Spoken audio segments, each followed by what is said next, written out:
Cerita dibuka dengan seorang pemuda pendiam bernama Akira yang sedang duduk di kelasnya. Salah satu teman sekelasnya menghampiri Akira yang lagi asyik membaca novel di ponselnya. Cowok itu bertanya apakah Akira suka cerita bertema Ice Guy, tapi Akira hanya menjawab seadanya, kalau dia membaca apa saja yang bisa ditemukan gratis. Sebelum pergi, cowok itu berpesan agar Akira merekomendasikan novel gratis lainnya jika menemukannya. Akira kaget karena ada yang mau berbicara dengannya, mengingat dia hampir tidak terlihat di sekolah. Tiba-tiba, ponselnya mulai mengalami glitch dan kegelapan aneh menyebar di langit-langit kelas. Kegelapan itu membentuk lingkaran sihir bercahaya yang mulai berkumpul di bawah kaki para siswa. Semua orang kaget saat lingkaran itu memindahkan mereka ke sebuah istana raksasa. Ketika mereka bertanya-tanya di mana mereka berada, seorang pendeta aneh muncul dan memberitahu bahwa seorang raja akan segera menemui mereka. Setelah pendeta itu menyingkir, anak-anak melihat seorang raja dan putri berdiri di sana, membuat mereka bertanya-tanya siapa orang-orang ini. Sang raja melangkah maju dan menjelaskan bahwa dia telah memanggil para siswa dari planet lain ke dunianya yang bernama Morgan.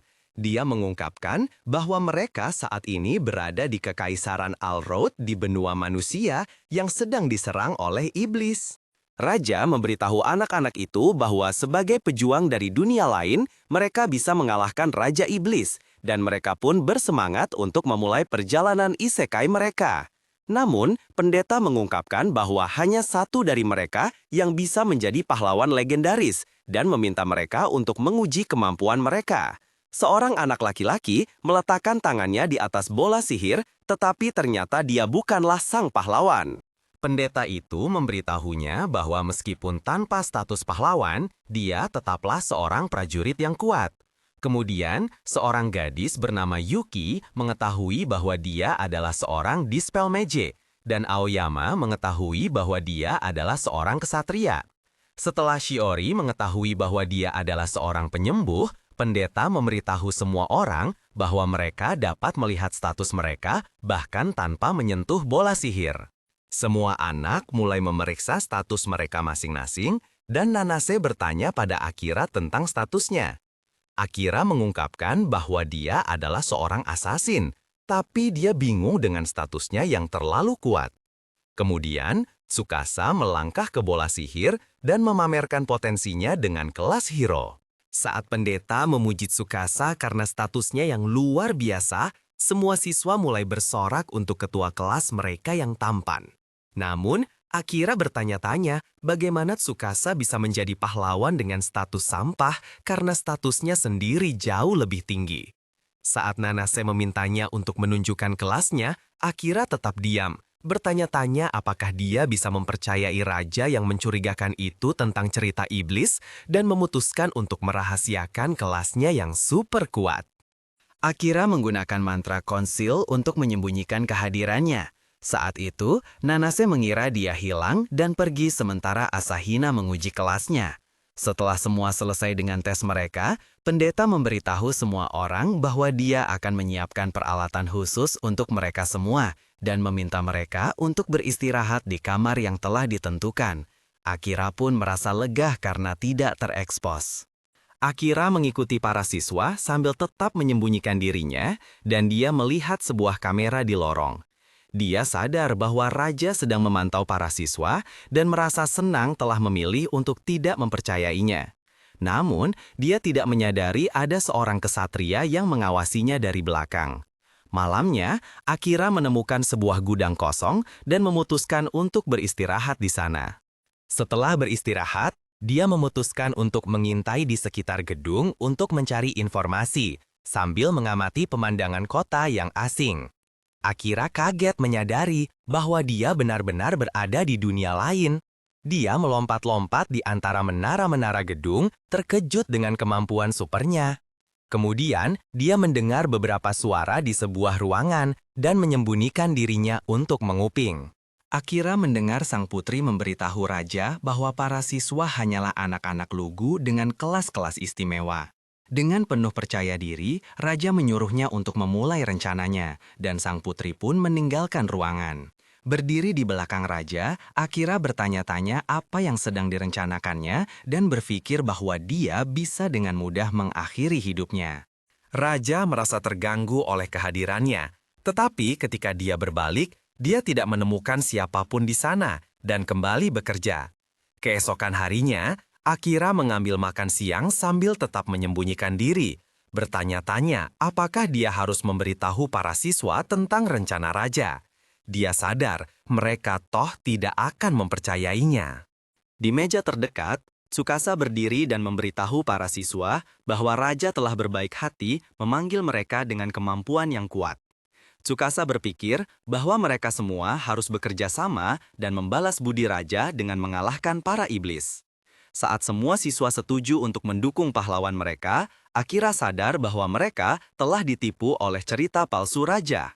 Setelah makan siang, Komandan Ksatria bernama Seren mengumpulkan semua pahlawan di luar untuk berlatih. Saat Seren menyombongkan gelarnya sebagai pertahanan terakhir negara, rekannya, Giles, mengingatkannya untuk bersikap rendah hati. Kemudian, Seren memberitahu para siswa bahwa mereka akan menerima pelatihan khusus selama sebulan sebelum pergi ke sebuah labirin untuk melawan monster. Mengetahui mereka tidak punya pengalaman bertarung, Seren meyakinkan para siswa bahwa dia akan membantu mereka belajar dasar-dasarnya. Sementara para siswa bersemangat untuk latihan mereka, Akira tetap bersembunyi sambil bertanya-tanya apa yang coba dilakukan Seren. Saat Akira pergi untuk mengumpulkan lebih banyak informasi, Seren meninggalkan anak-anak bersama Giles dan meninggalkan lapangan. Akira berjalan menuju air mancur, tetapi Seren memanggilnya. Akira terkejut, bertanya-tanya apakah skill konsil miliknya punya batas waktu. Namun, Seren meyakinkannya bahwa mantra konsil itu berfungsi, tetapi tidak bisa menyembunyikan Akira darinya. Seren menjelaskan bahwa dia memiliki mata mistik yang memberinya penglihatan panas, yang memungkinkannya mendeteksi panas tubuh orang. Ingin melindungi dirinya, Akira meraih pisaunya. Tetapi Seren mengatakan dia tidak akan membocorkan rahasianya kepada siapapun.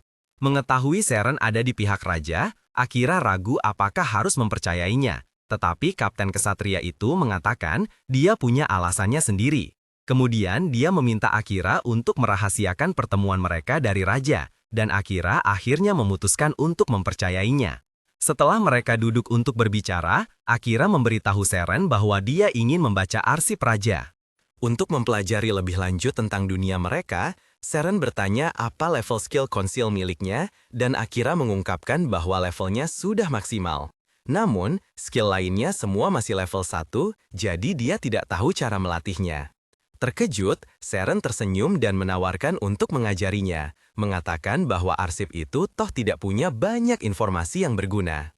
Akira merasa senang bisa menjadi lebih kuat dan menjelajahi dunia baru ini, tetapi dia berpikir bahwa dia masih ingin kembali ke rumah untuk keluarganya. Seren setuju tetapi berpikir bahwa Akira harus menjadi lebih kuat untuk bertahan hidup sampai dia menemukan jalan pulang. Akira merasa bersalah karena menerima bimbingan Seren secara gratis. Maka, kesatria itu mengatakan Akira bisa membayarnya dengan cerita-cerita tentang planet asalnya. Saat kesatria yang menawan itu mengulurkan tangannya, Akira tersenyum dan menjabatnya, lalu secara resmi memperkenalkan dirinya sebagai tanda hormat. Begitu mereka mulai berlatih bersama, Akira mengetahui bahwa selain manusia dan iblis, kaum elf dan manusia buas juga menghuni dunia mereka. Sementara Seren memberikan Akira latihan fisik yang intens, dia menjelaskan bahwa level kelas hanya bisa dinaikkan dengan mengalahkan monster, tetapi Akira bisa meningkatkan level skillnya dengan berlatih sendiri. Saat mereka terus berlatih setiap hari, Seren merasa terkejut saat belajar tentang bumi dan semua kemajuan teknologinya. Mengingat betapa dia menganggap semua teknologi itu membosankan dan biasa saja, Akira merasa seperti merindukan dunia lamanya di tempat baru ini. Setelah beberapa waktu, Seren berada di sebuah ruangan bersama Giles yang bertanya-tanya mengapa dia menghabiskan begitu banyak waktu dengan Akira. Seren memberitahunya bahwa cerita-cerita Akira terlalu bagus dan Giles pun ikut terpesona olehnya.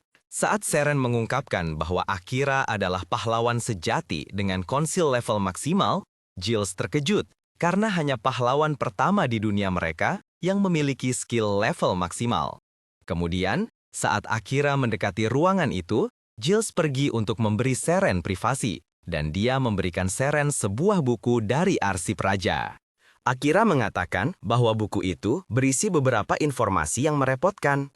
Seren mengangguk, mengonfirmasi bahwa buku itu berisi rencananya untuk melengsarkan raja, karena dia tahu Akira akan menemukannya. Seren menjelaskan bahwa dia menulis buku itu sendiri dan menyamarkannya sebagai buku masak.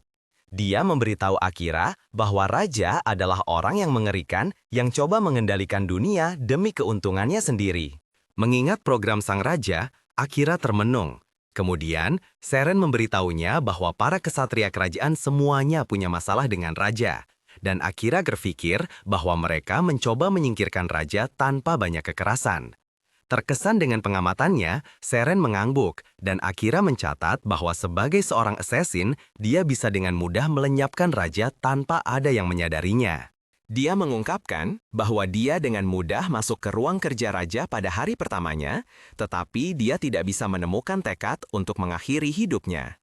Seren mengangguk, mengatakan bahwa hanya karena dia memiliki kelas assassin, bukan berarti dia harus memaksakan diri untuk mengambil nyawa orang lain. Akira berpikir bahwa dia tidak ingin keluarganya tahu bahwa dia adalah seorang pembunuh. Saat Seren setuju dengan keputusannya, Akira bertanya-tanya mengapa Seren begitu mempercayainya. Seren menjelaskan bahwa dia mempercayainya karena Akira menunjukkan kebijaksanaan dan potensi, seperti pada hari dia memutuskan untuk tidak mempercayai kata-kata raja begitu saja. Di mata Seren, ini berarti Akira adalah orang yang tahu cara mengatasi masalah sendiri dan tidak mudah tertipu. Menjadi hening, Akira dengan pelan menjelaskan bahwa dia tidak pernah menerima banyak perhatian saat kecil. Hal ini membuat Seren bingung, jadi Akira memberitahunya bahwa Seren adalah satu-satunya orang yang pernah memujinya sebanyak ini. Seren tersenyum dan bertanya apakah Akira bisa membantunya melengsarkan raja secara damai sebagai ucapan terima kasih atas pujiannya. Akira mengatakan dia akan mempertimbangkannya dan meninggalkan ruangan. Setelah sebulan penuh berlatih, Seren mengumumkan kepada para siswa bahwa mereka akan menjelajahi labirin Agung Kaltan. Saat kerumunan berkumpul di sekitar para pejuang untuk mengantar kepergian mereka, Akira terkejut karena mereka menerima begitu banyak perhatian. Dia melihat seorang gadis mengawasi dari kejauhan dan bertanya apa yang sedang dilakukannya. Gadis itu marah mengatakan bahwa rakyat mereka telah banyak berkorban untuk memanggil para pahlawan. Akira mengatakan dia tidak tahu apa yang terjadi. Jadi gadis itu memberitahunya bahwa mereka akan bertemu lagi begitu dia tahu. Setelah itu, para pahlawan memasuki labirin di mana mereka terlibat dalam pertempuran melawan monster. Seorang siswa memicu jebakan yang membuat mereka berhadapan dengan ogre raksasa. Saat Akira mengalahkan satu ogre, dia bertanya kepada Seren apakah mereka harus mundur. Dan Seren setuju untuk membersihkan jalan bagi murid-muridnya. Seren menggunakan mantra pedang suci dan mengalahkan semua monster yang menghalangi jalan mereka. Namun, ketika mereka keluar melalui gerbang, mereka menemukan lebih banyak monster yang menghalangi jalan. Tsukasa teringat bom asap yang diberikan sang putri untuk keadaan darurat dan memutuskan untuk menggunakannya. Bom itu mengalahkan monster-monster kecil, tetapi dari asapnya muncul monster Minotaur yang kuat. Saat Giles memasuki ruangan bersama yang lain, dia kaget melihat Minotaur yang begitu kuat. Di level serendah itu, Akira bergegas menyerang, menghindari serangan Minotaur dan naik ke atas tubuhnya. Dia menyerang tubuh monster itu, tetapi kulitnya yang keras menghancurkan pedangnya menjadi berkeping-keping. Terkejut, Akira menghindari serangan lain dan kembali ke Tsukasa yang merasa terlalu lelah untuk bertarung. Tsukasa merasa bersalah karena tidak bisa bertarung, tetapi Akira memberitahunya bahwa dia juga perlu mengandalkan orang lain untuk membantunya. Dia memberitahu Tsukasa bahwa siswa lain juga dilatih untuk bertarung, tetapi Tsukasa mulai panik mengira dirinya adalah sebuah kegagalan. Sebagai pahlawan, Akira bertanya-tanya mengapa Tsukasa bersikap begitu aneh. Dan meminta seorang Dispel Mage untuk menyembuhkannya. Gadis itu maju dan menggunakan mantranya, menghilangkan kutukan iblis yang membuat Tsukasa panik. Dengan sembuhnya Tsukasa, Akira berdiri bersama Seren dan bertanya apakah dia bisa menggunakan teknik tertentu. Seren mengangguk dan menggunakan lightning flash untuk menyerang dan melumpuhkan Minotaur di depan para siswa yang terkejut. Menggunakan kesempatan ini, Akira diam-diam muncul di belakang Minotaur dan bersiap menggunakan sihir bayangan pamungkasnya. Akira akhirnya ngelepasin semua kekuatan yang terpendam di badannya dan sukses nahan monster yang ada di depannya. Tapi masalahnya, monster itu ternyata kuatnya bukan main. Tenaganya brutal banget sampai bikin tanah di sekitar situ bergetar. Biar begitu, Akira sama sekali nggak gentar. Nggak pakai lama, dia langsung ngumpulin semua tenaganya buat ngeluarin jurus andalan. Beberapa bilah energi tiba-tiba muncul di sekelilingnya dan dalam sekejap langsung nusuk badan si monster.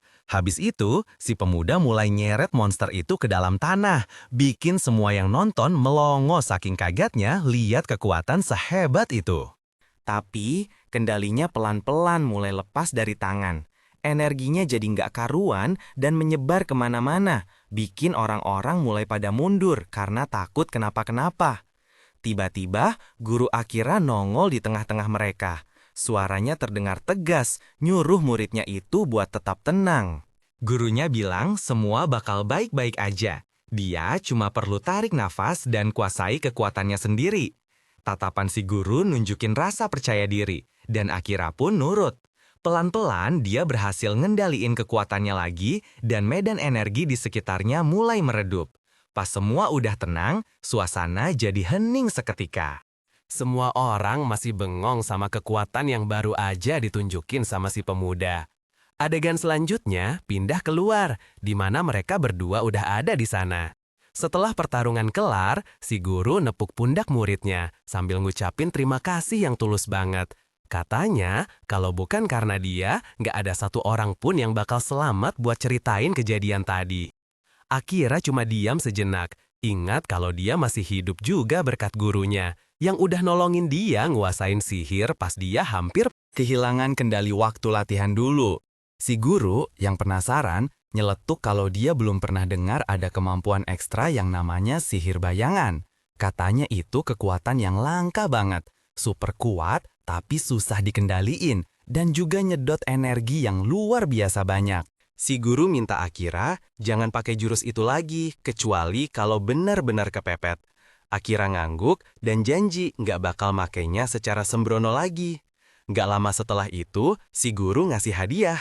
Ternyata itu sebuah katana yang berkilauan. Katanya, pedang itu namanya Yatogami, pedang yang sama yang ditempa sama pahlawan pertama dalam sejarah. Akira natap senjata itu dengan kaget dan nanya kenapa gurunya ngasih ke dia, bukan ke pahlawan yang asli. Si guru ngejelasin kalau pahlawan yang sekarang udah punya pedang suci, dan kalau dia bawa pedang itu juga, raja pasti bakal langsung sadar. Akira pengen tahu kenapa itu jadi masalah, dan si guru tanpa ragu ngejawab kalau dia udah nyolong pedang itu dari gudang senjata kerajaan. Walaupun kaget, si pemuda akhirnya mutusin buat nerima hadiah itu. Dia lalu nanya apa nama asli dari pedang tersebut. Gurunya ngejelasin kalau mereka nggak tahu, soalnya nggak ada yang bisa ngertiin bahasa kuno yang terukir di pedangnya. Tapi, Akira ternyata bisa baca tulisan itu dan sadar artinya, Dewa Pedang Malam. Ada juga kalimat lain yang bilang kalau pedang itu harus sampai ke tangan penerusnya dan nuntun dia di saat yang dibutuhkan. Akira jadi penasaran pengen ketemu orang yang dulu nempa pedang itu, dan si guru juga nunjukin minat yang sama. Gurunya pengen tahu lebih banyak soal si pahlawan, dan Akira cerita kalau sihir hitam yang nyiksa dia itu parah banget, sebuah kutukan yang gak mau hilang. Gurunya terdiam beberapa detik, mikir keras, karena dia sebenarnya udah punya dugaan kuat siapa dalang di balik semua ini. Cerita kemudian pindah ke tempat lain di mana seorang cewek lagi ngomong di depan sebuah kristal. Dia manggil kristal itu Tsukasa Sato dan bilang kalau dia berharap Tsukasa jadi bonekanya, seorang pahlawan palsu. Tiba-tiba Akira muncul, nebas kristal itu jadi dua dalam sekali serang. Cewek itu noleh dengan kaget dan nanya siapa dia. Akira dengan dinginnya ngejawab kalau dia datang buat ngakhirin kutukan si pahlawan. Si cewek nuduh dia udah masuk ke kamar cewek tanpa izin dan bilang itu pelanggaran berat. Akira cuma ngingetin dengan tegas kalau dia itu bukan cewek baik-baik, tapi penyihir yang pakai kutukan buat mainin orang. Si cewek tetap tenang dan bilang dia ngelakuin semua itu cuma atas nama Baginda Raja. Akira nanya apa tujuan sebenarnya nurutin perintah raja, tapi jawabannya tetap sama, kalau semua yang dia lakuin itu demi Baginda Raja. Tanpa banyak bacot lagi, Akira langsung pergi dari situ. Begitu dia pergi, si cewek ngebuka laci dan kelihatan ada puluhan kristal lain, masing-masing dengan nama yang berbeda terukir di atasnya. Sementara itu, Akira nemuin Komandan Saran. Dia ceritain semuanya dan bilang kalau kecurigaan si komandan selama ini benar. Saran nanya, apa sang putri sempat lihat muka Akira? Dan Akira jawab kalau dia hampir nggak sempat ngobrol benar sama putri waktu itu. Mereka berdua sadar kalau sang putri itu cuma boneka di tangan raja. Saran nyuruh Akira istirahat sebentar dan ngasih peringatan kalau lebih baik jangan nginap di istana malam ini. Akira pengen tahu kenapa. Dan Saran ngejelasin kalau sang putri udah mulai nyebar kutukan ke semua orang, kecuali si pahlawan. Status Akira yang gak diketahui ngebuat dia aman untuk sementara. Tapi kalau dia sampai lepas kendali, mereka bakal langsung ngeeksekusi dia. Dia nambahin kalau mereka bakal nyari Akira di setiap sudut istana. Akira nanya apa dia bakal dihukum karena udah nunjukin mukanya. Si komandan cuma senyum dan bilang, dia juga pernah muda. Katanya, semua orang pernah bikin salah, dan dia nggak akan pernah ngorbanin seseorang cuma gara-gara hal sepele. Dia nambahin kalau dia kagum sama Akira dan berharap ada lebih banyak orang kayak dia di dunia itu. Sebelum pisah, si komandan minta Akira buat suatu hari nanti ngajak dia ke tempat asalnya. Keesokan harinya, pas bangun, Akira sadar ada keributan besar dan banyak orang ngumpul. Dia pengen tahu ada apa, tapi nggak lama kemudian dia kaget setengah mati pas tahu kalau Komandan Saran udah dibunuh. Saking kagetnya, dia sampai nggak bisa bereaksi apa-apa dan nggak lama kemudian orang-orang mulai nuduh dia. Mereka bilang, dialah yang pakai tombak buat ngebunuh si komandan. Akira coba ngebela diri. Ngingetin kalau senjatanya udah patah di pertarungan terakhir. Biarpun begitu, raja tetap merintahin dia buat dipenjara atas kejahatan pembunuhan. Pas lihat sang putri senyum diam-diam, dia sadar kalau dia udah masuk perangkap. Waktu lagi kabur, dia ketemu Giles yang langsung ngejelasin kalau si komandan dibunuh sama pembunuh bayaran raja yang dikenal sebagai Gagak Malam. Dan sekarang mereka juga ngejar dia. Katanya, Saran udah ninggalin beberapa barang buat Akira dan dia harus ngambil barang itu lalu kabur secepat mungkin. Pas nemuin barang yang ditinggalin si komandan, Akira sadar kalau komandan udah curiga kematiannya bisa terjadi kapan aja. Sebelum ninggalin kerajaan, pikiran si pemuda cuma tertuju pada gurunya dan teman yang udah hilang pas malam tiba. Sang putri ngelapor ke raja kalau dia udah nyebar kutukan ke semua orang kecuali si pahlawan. Katanya, mereka cuma butuh alasan buat nyatain perang sama wilayah timur dan anak-anak itu bakal jadi pion yang sempurna buat rencana mereka. Raja ngejawab kalau dia nggak khawatir soal Akira karena dia yakin Akira bakal mati di jalanan. Tapi buat jaga-jaga, dia nyuruh Gagak Malam buat ngeburu Akira. Akira ingat kata-kata burunya. Nggak ada tempat sembunyi yang lebih baik dari penjara bawah tanah. Tapi ingat, air di sana langka. Jadi rencanain semuanya baik-baik. Dia juga ingat instruksi Saran yang udah ngejelasin gimana caranya naikin level. Jawabannya ada di dalam penjara bawah tanah. Makin dalam dia masuk, makin kuat musuh yang bakal dia hadapi. Waktu mundur ke belakang, nunjukin Akira nanya ke gurunya kenapa orang lain nggak ngelakuin hal yang sama. Gurunya jawab itu karena bahaya. Katanya, biarpun sembunyi, hawa keberadaan seseorang itu nggak cukup buat ditutupin. Tapi kalau Akira ngasah skill pembunuhnya, dia bakal bisa nyamarin baunya sendiri, jejak kakinya, bahkan panas tubuhnya. Akira tahu perjalanannya bakal panjang, tapi gurunya ngeyakinin kalau itu semua bakal sepadan. Dia ngejelasin kalau pas udah sampai level 100, dia bisa ngebuka kemampuan spesial yang bakal ngebantu dia bertahan hidup di dunia yang kejam itu. Buat ngelakuinnya, dia harus pergi ke labirin kontinen dan ngalahin bos-bos yang muncul setiap 10 lantai. Balik ke masa sekarang, Akira ngadepin banyak banget tantangan dan ngalahin banyak musuh. Akhirnya, dia sampai di depan pintu yang selalu diomongin gurunya. Di dalamnya ada ruangan bos, dan sekali dia masuk, dia cuma bisa keluar kalau salah satu dari mereka mati. Pertarungannya brutal banget. Monster itu kuatnya luar biasa, dan ngelukain Akira dengan parah.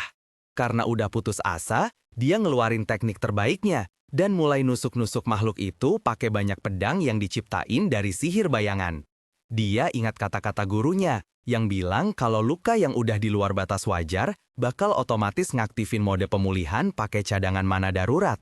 Sementara itu, adegan pindah ke si pahlawan yang ngungkapin keinginannya buat ngadepin Raja Iblis. Tapi semua orang di sekitarnya coba ngelarang karena takut sama apa yang udah terjadi ke Akira. Si pahlawan ngerti kalau yang mereka saksikan ini adalah kutukan sang putri yang pernah disebutin sama wakil komandan Gills. Biar begitu, beberapa orang mutusin buat ikut nemenin dia. Pas mereka keluar, mereka kaget karena bisa kabur dengan gampang banget. Si pahlawan jadi mikirin kata-kata raja yang nyuruh semua orang buat ngelawan Raja Iblis. Dia mikir bakal aneh banget kalau sekarang rajanya sendiri yang coba ngalangin mereka. Dengan muka bingung, dia nanya ke teman-temannya kenapa mereka mutusin buat ikut dalam perjalanan ini. Si cewek dengan suara mantap ngejelasin kalau dia punya daya tahan alami terhadap sihir, jadi kutukannya nggak ngaruh ke dia.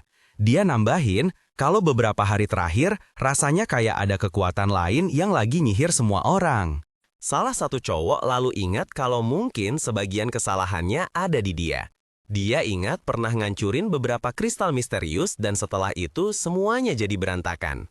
Adegan pindah ke Giles ngungkapin kalau dialah yang selama ini ngendaliin si cowok buat ngancurin kristal-kristal itu. Dia ngejelasin kalau manipulasinya jauh lebih kuat dari kutukan manapun. Apalagi kalau soal ngendaliin kemauan orang lain. Setelah nyelesain perintah terakhir yang ditinggalin Komandan Saran, Giles natap ke Cakrawala dan ngucapin semoga beruntung buat para pahlawan dari dunia lain. Cerita beralih ke seorang pemuda lain berambut panjang yang natap langit dengan penyesalan. Dalam pikirannya, dia ngakuin kalau seharusnya dia gabung sama Akira selagi masih ada waktu. Kutukan atau bukan, pikirnya, aku gagal ngelindungin dia. Pada saat itu, cerita kembali ke masa lalu, nunjukin momen pertama kali Kyosuke dan Akira ketemu. Obrolan mereka singkat tapi tulus. Mereka ngenalin diri satu sama lain sambil jabat tangan dan sedikit senyum. Pas lagi kerja, Akira minta Kyosuke buat nggak ngasih tahu siapa-siapa soal jenis kerjaannya. Dia ngejelasin kalau dia pengen nyembunyiin itu, bahkan dari adiknya yang masih kelas 1. Kyosuke yang penasaran nunjukin sebuah foto dan bilang kalau adiknya juga kelas 1. Mereka berdua kaget pas sadar kalau kedua cewek itu ternyata temenan. Yang bikin mereka ketawa lepas, seolah-olah persahabatan mereka dimulai dari situ. Adegan kembali ke Akira, yang bangun di dalam sebuah gua yang lembab dan sunyi. Pas dia berdiri, dia sadar kalau statusnya bagus banget, dan kemampuannya udah meningkat pesat sejak pertarungan terakhir. Tapi, dia ngerasa aneh kenapa dia mimpiin Kyosuke tanpa alasan yang jelas. Sambil meriksa kemampuan baru yang dia dapetin, dia sadar kekuatannya jadi 2 kali lipat. Pas lagi jalan di penjara bawah tanah, dia ketemu makhluk kayak jelly, seekor slime. Setelah ngalahinnya, dia sadar ada sesuatu yang aneh di dalamnya. Di dalam tubuh transparan itu, ada seorang cewek elf yang pingsan. Pakai salah satu skill spesialnya, Akira ngakses ingatan si cewek, tapi langsung matiin jurusannya lagi saking kagetnya sama apa yang dia lihat. Ini terlalu gila buat jadi kenyataan, pikirnya sambil narik nafas dalam-dalam. Tiba-tiba, si elf pelan-pelan ngebuka matanya. Akira nyamperin dan nanya apa dia baik-baik aja. Cewek itu ngejawab dengan lemah kalau dia nggak apa-apa, meskipun energinya udah hampir habis. Akira sadar HP-nya cuma sisa 2% dan nyimpulin kalau gerak sedikit aja bisa fatal akibatnya. Sambil ngamatin lebih dekat, dia lihat kalau si cewek punya kemampuan yang sama kayak dia, kekuatan buat ngeliat pikiran orang lain. Pas si Elf ngebaca informasi tentang Akira dan ngeliat namanya, matanya langsung melotot sebelum akhirnya pingsan lagi. Karena khawatir, si pemuda ngebawa dia ke tempat yang lebih aman dan bikin tempat perlindungan darurat kecil-kecilan. Beberapa waktu kemudian, dia bangun dan suara pertama yang kedengaran adalah perutnya yang keroncongan karena lapar. Akira nawarin air buat ngurangin demamnya dan nyuruh dia minum. Pelan-pelan si cewek ngaku kalau dia nggak bisa tidur karena lapar banget. Si pemuda ngebuka tasnya dan ngasih segenggam nasi, nyuruh dia makan sepuasnya. Sambil makan, si cewek nanya gimana caranya Akira bisa tahu banyak soal penyembuhan. Akira ngejawab sambil sedikit senyum, kalau ibunya dulu sering sakit, makanya dia jadi belajar ngerawat orang lain dari kecil. Pandangan si cewek beralih ke dinding di sekitar mereka, dan dia sadar ada tanda-tanda yang terukir, angka-angka yang diurutin dengan rapi. Akira ngejelasin kalau dia bikin tanda itu biar nggak tersesat di dalam penjara bawah tanah. Si Elf yang masih capek, ngucapin terima kasih dan rebahan lagi. Janji bakal istirahat sampai benar-benar pulih. Pas dia bangun, dia udah ngerasa lebih baik. Mereka berdua mutusin buat lanjut jalan, turun ke bagian yang lebih dalam dari penjara bawah tanah. Akira coba ngeyakinin dia buat nggak ikut, bilang kalau tempat itu terlalu bahaya. Tapi, cewek itu ngeyel bilang kalau dia tahu cara bela diri dan gak butuh dilindungi. Dengan berat hati, Akira setuju dan mereka lanjut jalan bareng. Mereka masuk ke sebuah ruangan besar yang diselimuti cahaya gelap di mana udaranya terasa berat. Tiba-tiba, seekor naga raksasa muncul dari bayangan, mengaum dengan ganas. Mereka langsung loncat ke samping ngehindarin cakar-cakarnya yang tajam.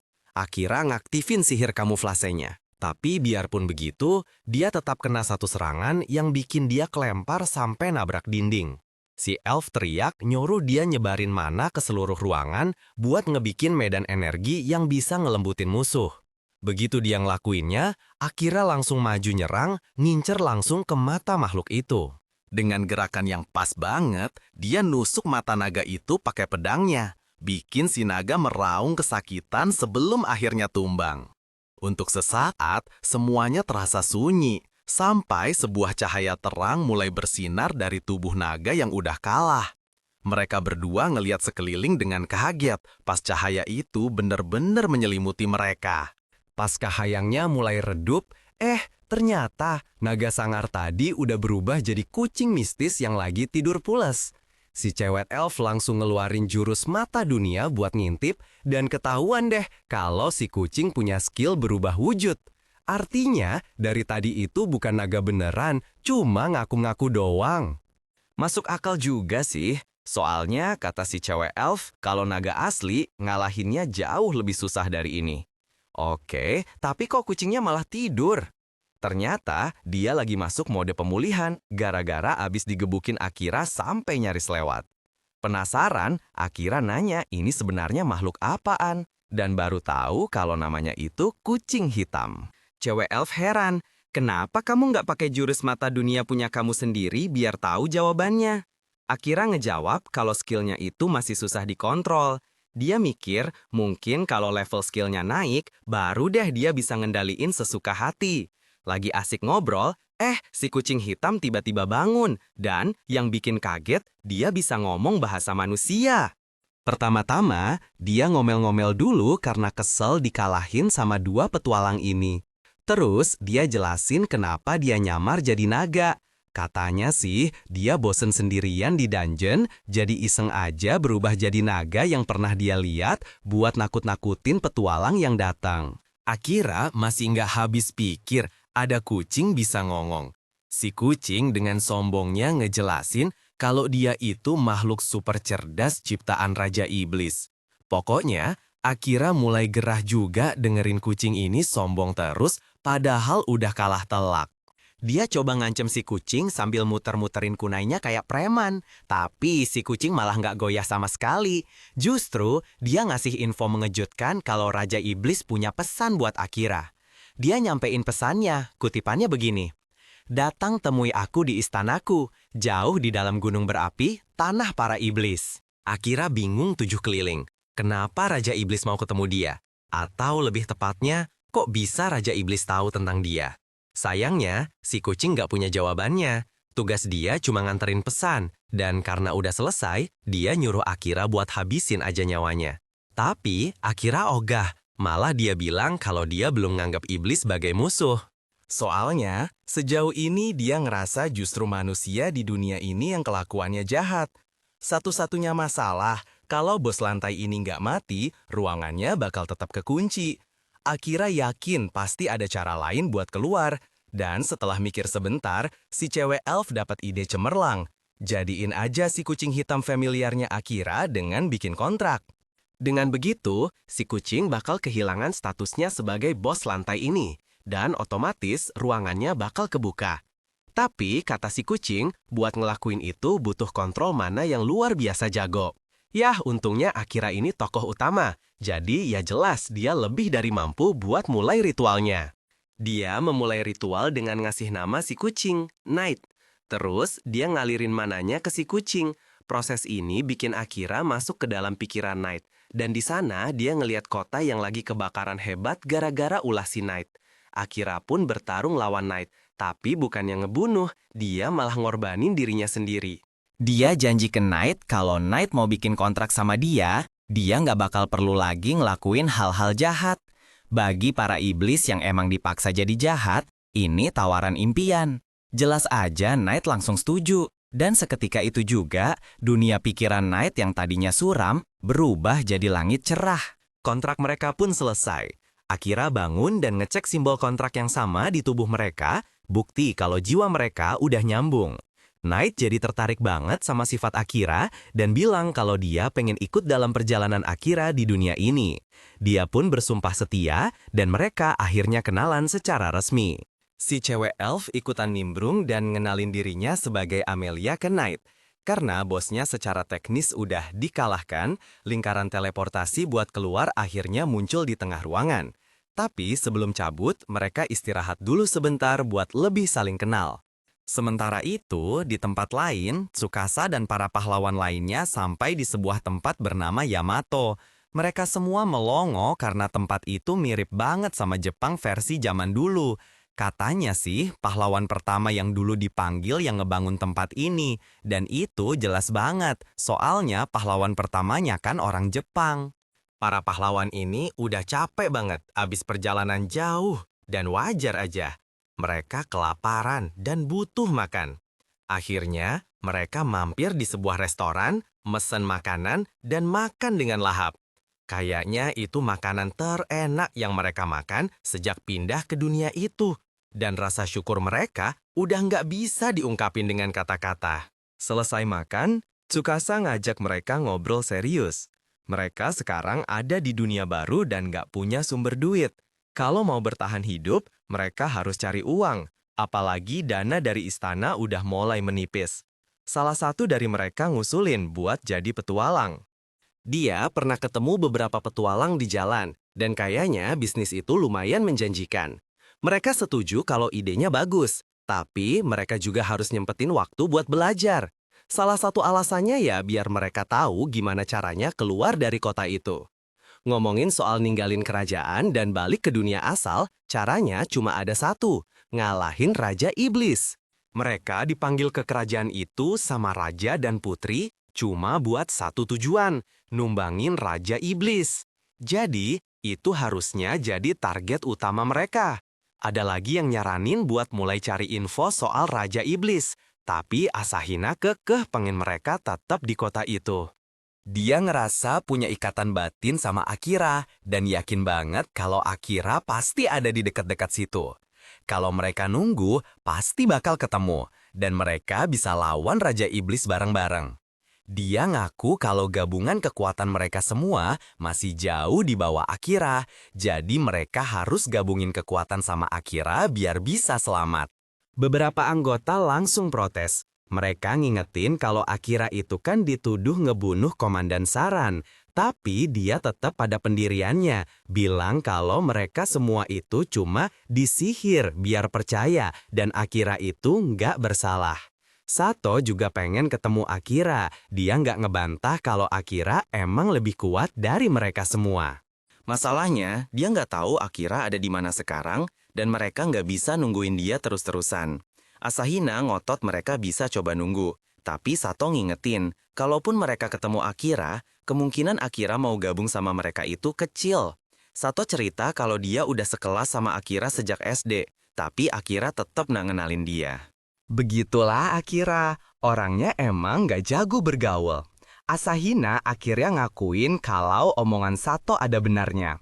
Mereka pun sampai pada satu kesimpulan. Sato ngajak mereka buat tetap di kota itu selama masih ada monster yang bisa dilawan buat jadi lebih kuat. Jadi, nanti pas ketemu Akira, mereka udah jago. Dan Akira nggak bisa ngeremehin mereka terus mau gabung sama mereka. Di sisi lain, Akira, Amelia, dan Knight lagi saling curhat masa lalu. Amelia cerita kalau dia diusir dari kotanya sendiri sama adiknya, padahal dia seorang putri. Dia coba kabur, tapi adiknya nyerang pakai panah. Jadi terpaksa dia pakai sihir yang bikin dia jatuh dari bukit. Terus dia ditelan sama slime, dan disitulah dia ketemu Akira. Knight kaget dengar ceritanya. Slime kan gak makan orang, dan kalaupun iya, kok bisa Amelia bertahan hidup lama di dalam perut slime? Ya, anggap aja itu keberuntungan dia. Akira nanya kapan Amelia mau balik ke kotanya buat beresin masalah. Tapi Amelia bilang dia nggak mau balik karena urusan keluarga itu ribet. Jujur aja, omongan dia bener juga. Pas ngobrolin keluarga, Akira jadi ingat keluarganya sendiri.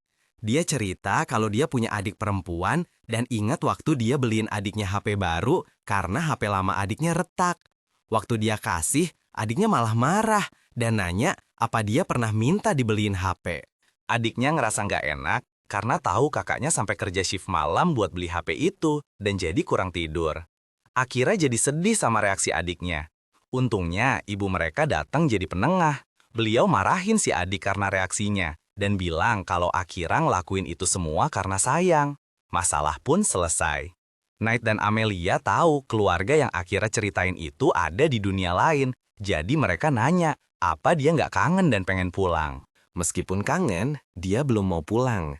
Dia ingat gimana di dunianya dulu, dia itu orang yang nggak pernah dianggap ada. Nggak ada yang kenal dia, dan dia juga bukan yang paling hebat di antara yang lain. Tapi, pas sampai di dunia ini, ada seseorang yang lihat dia sebagai pribadi dan ngebimbing dia. Orang itu adalah Saran. Tapi Saran terbunuh terlalu cepat gara-gara dia. Karena itu, dia bersumpah bakal balas dendam. Aura haus darahnya langsung menyebar kemana-mana, sampai Knight dan Amelia khawatir. Knight nyadarin dia, dan Akira pun langsung tenang lagi. Mereka berdua ternyata juga kenal sama Saran. Soalnya Saran itu terkenal banget di kalangan komandan kesatria. Biar suasananya cair lagi, Akira ngajak main lempar tangkap sama Knight, meskipun Knight ngotot kalau dia itu iblis bukan kucing liar. Akira dan Amelia sama-sama gemes megangin bulu Knight dan main bareng.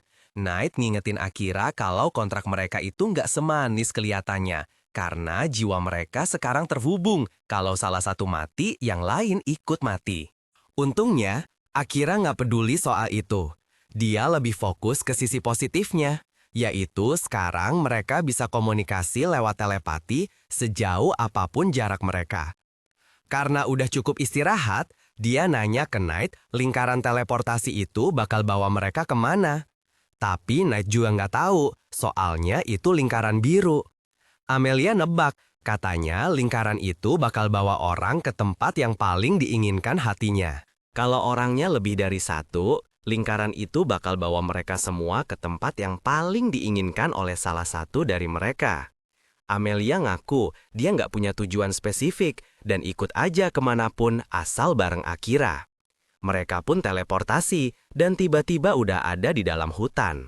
Mereka ngeliat pohon suci yang bikin Knight dan Amelia langsung sadar kalau mereka ada di hutan para elf. Amelia langsung cemas. Dia belum siap buat balik ke sini dan firasatnya benar. Tiba-tiba ada yang nyerang dia pakai panah.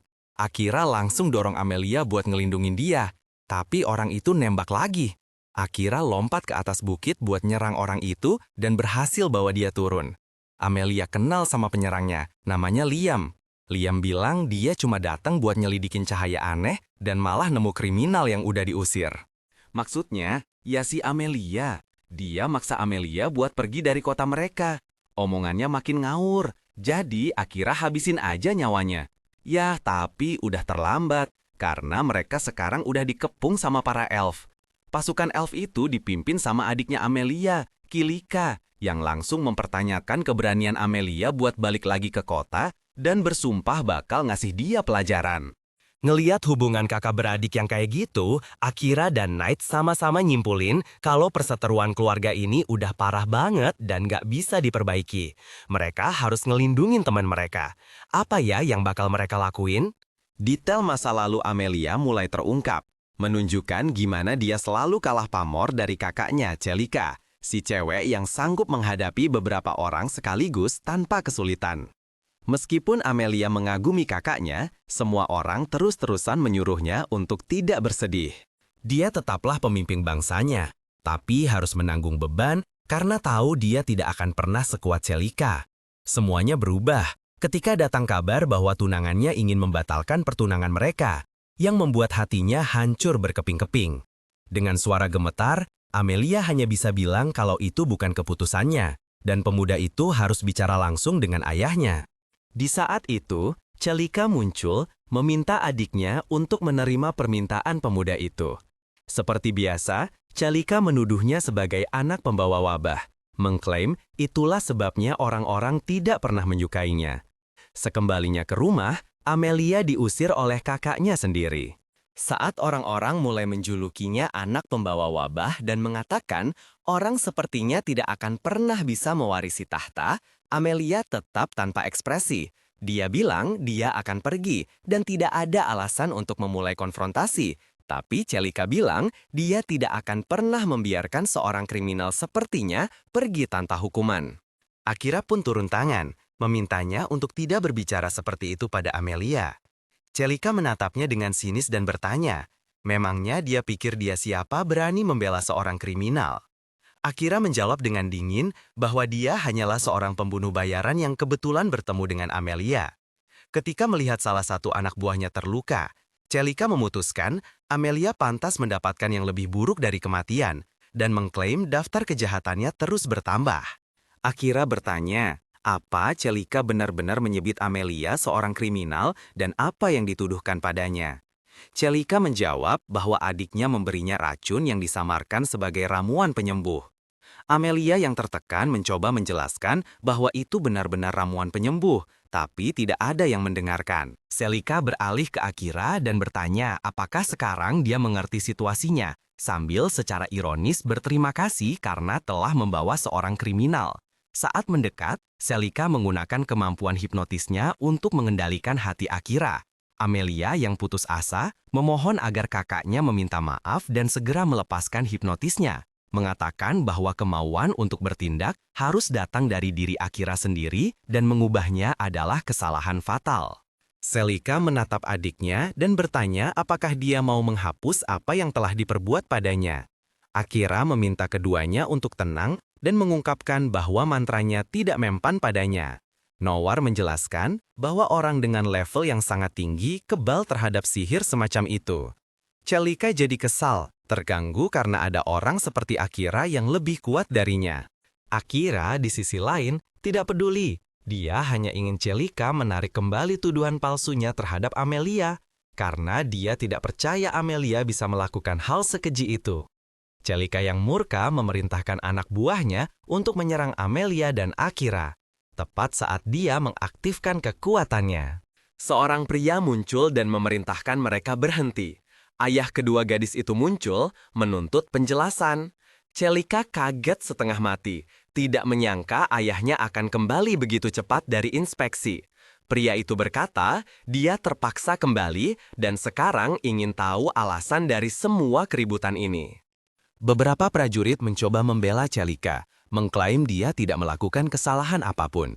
Namun, ayahnya tahu kalau Celica memakai hipnotis dan memerintahkannya untuk segera membatalkan mantranya sambil memperingatkan bahwa hukuman akan datang kemudian. Sambil mendekati Akira dan Amelia, dia meminta maaf atas kelakuan putrinya dan mengakui betapa pengecutnya menyerang mereka dengan bantuan anak buahnya. Lalu, dia meminta Akira untuk meninggalkan tempat itu secepatnya. Akira tidak mengerti kenapa, tapi Amelia mencoba menjelaskan bahwa karena dialah ayahnya kembali. Meski begitu, sang ayah berkata itu tidak penting. Ras lain tidak boleh melintasi tanah mereka. Amelia memutuskan untuk pergi bersama Akira, tapi ayahnya tidak mengizinkan. Dia berkata bahwa suatu hari nanti, Amelia akan mewarisi tahta dan memimpin kerajaan itu. Akira bilang Amelia berhak memilih apa yang ingin dia lakukan, tapi ayahnya menyuruhnya untuk tidak ikut campur. Tanpa perlu dijawab, Akira menyadari kemarahan sang raja yang semakin menjadi-jadi, yang memperingatkannya untuk membela diri jika perlu. Tak lama kemudian, salah satu pria yang terluka sadar mengenali Akira sebagai orang yang menyerangnya dan mengajukan duel. Celica setuju untuk bertarung mewakilinya. Menurut tradisi para elf, duel harus berlangsung di bawah pohon suci dan pemenangnya akan memegang keputusan akhir. Amelia meminta maaf karena telah melibatkannya dalam hal ini, tapi Akira bilang tidak apa-apa dan bertanya apa maksud dari anak pembawa wabah. Gadis itu menjelaskan bahwa dalam legenda elf, jika salah satu dari anak kembar tidak mirip dengan orang tuanya, mereka dianggap anak terkutuk yang akan membawa bencana ke negeri itu. Nuar ingat kalau kepercayaan ini sudah lama dilupakan. Tapi Amelia meratapi karena tidak memiliki rambut atau mata yang sama dengan orang tuanya. Nuar bilang jangan sedih, mengingatkannya bahwa kakaknya melakukan semua itu hanya untuk memprovokasinya. Akira selalu menganggap mata dan rambut Amelia itu indah, dan Amelia memintanya untuk berhati-hati, karena dia tahu betul kekuatan kakaknya.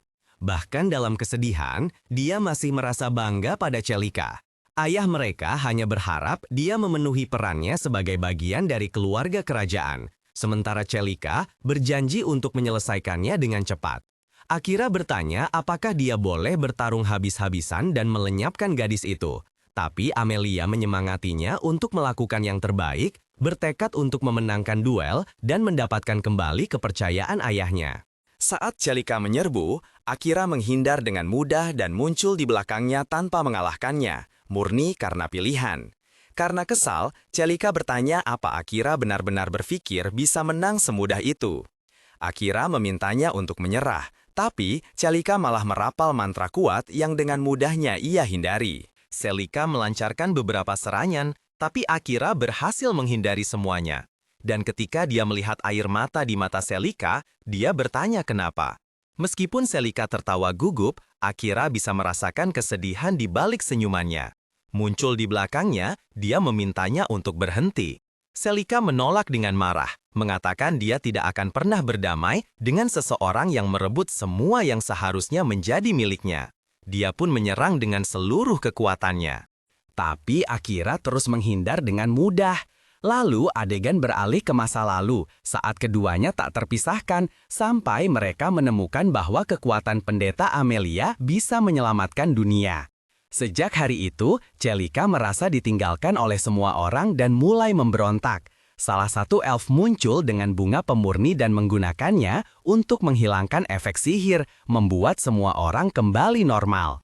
Celica sadar sihirnya telah hilang dan merasa pada akhirnya dia akan kalah. Sekali lagi, dengan menggunakan seluruh kekuatannya, dia melepaskan serangan yang dahsyat. Akira mengerti jika dia menghindar, banyak orang akan mati. Jadi, dia memanggil kekuatan bayangan untuk menahan serangan itu. Melihat bahwa Celica bisa mati, Akira menyerap kembali energi itu dan melucuti senjatanya, menjatuhkannya ke tanah. Saat orang-orang mendekat, Celica bertanya apakah mereka datang untuk menertawakannya. Akira menjawab bahwa tidak ada yang membencinya. Dengan putus asa, Celica menuntut eksekusi, tapi ayahnya menolak dan berkata jika ada hukuman, dialah yang akan menanggungnya. Dia menyatakan bahwa Amelia tidak pernah mengambil apapun dari kakaknya. Justru dialah sebagai ayah mereka yang melakukannya.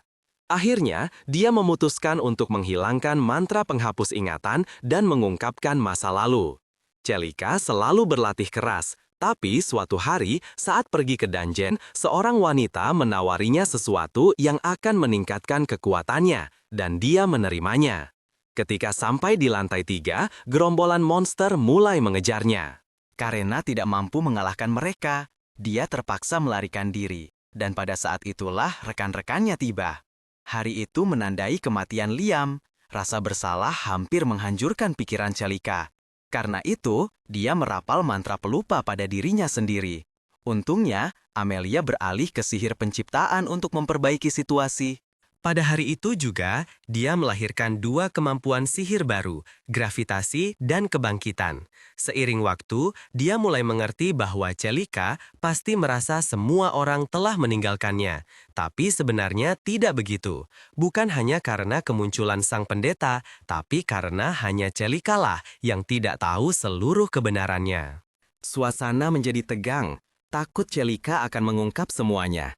Jika saja Celica menunjukkan dirinya layak sebagai bangsawan selama duel itu, dia bisa menjaga harga dirinya tanpa harus menggunakan hipnotis.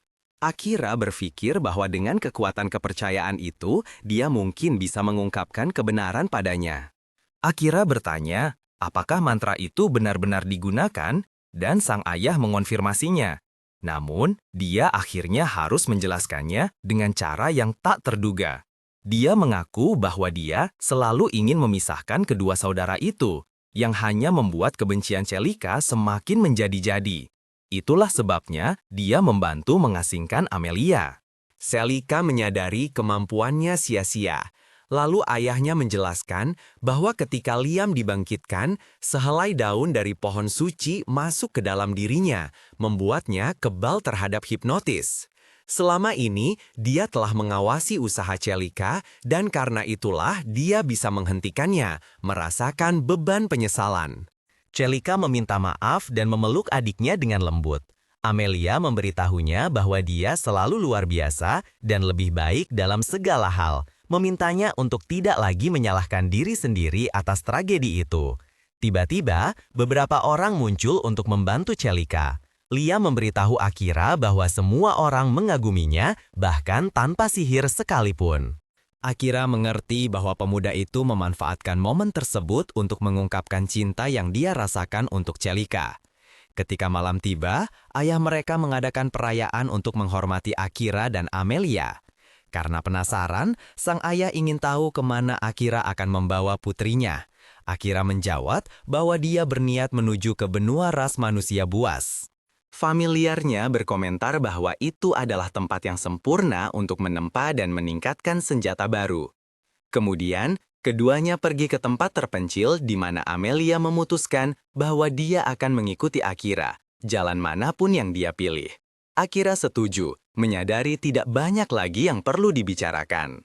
Cerita kemudian beralih ke kelompok pahlawan yang, setelah mengalahkan monster terkuat di wilayah itu, menyadari tidak ada lagi cara untuk terus berkembang. Jadi mereka memutuskan untuk berangkat mencari petualangan baru, yakin bahwa mereka akan segera bertemu Akira lagi. Tujuan mereka selanjutnya sekarang adalah kerajaan ras manusia buas. Balik lagi ke hutan elf. Kirika ngucapin semoga sukses buat kakaknya sebelum pergi. Akira pamitan sama Liam, yang nitip pesan supaya dia jagain Amelia baik-baik. Dia ngangguk, tapi juga ingetin Liam buat fokus sama cewek di sebelahnya. Raja Elf nimbrung, bilang kalau Liam kan udah jelas nunjukin perasaannya ke Kirika. Jadi sekarang terserah Kirika, mau nikah sama dia atau enggak. Waktu mereka berdua lagi tatap-tatapan, Raja Elf nawarin diri buat ngawal Akira dan Amelia sampai ke pelabuhan. Akira bingung, kenapa juga mereka butuh pengawalan seketat itu, jadi Raja pun jelasin kalau akhir-akhir ini banyak bandit yang nyulik para pelancong dalam perjalanan ke laut. Sang Raja juga ngaku kalau dia pulang lebih awal ke negerinya, ya buat ngurusin para bandit ini. Meskipun Amelia ngerasa bakal aman-aman aja dengan perlindungan Akira, sang Raja tetap khawatir padanya. Mengira Raja bakal ikut pergi bareng mereka, Kirika jadi memutuskan buat ikut juga, dan para elf lainnya pun ngikutin dia. Tentu saja, Akira nolak mentah-mentah rombongan sebesar itu buat nemenin mereka. Saat Akira dan Amelia berangkat dengan kereta kuda, dia kepikiran kenapa Knight dari tadi diam banget. Knight ngejelasin kalau nggak ada yang suka sama iblis, jadi dia cuma nggak mau cari gara-gara. Akira kaget ngelihat Knight bisa sepengertian itu sama mereka, dan nanya apa Raja Iblis bakal marah sama tindakannya.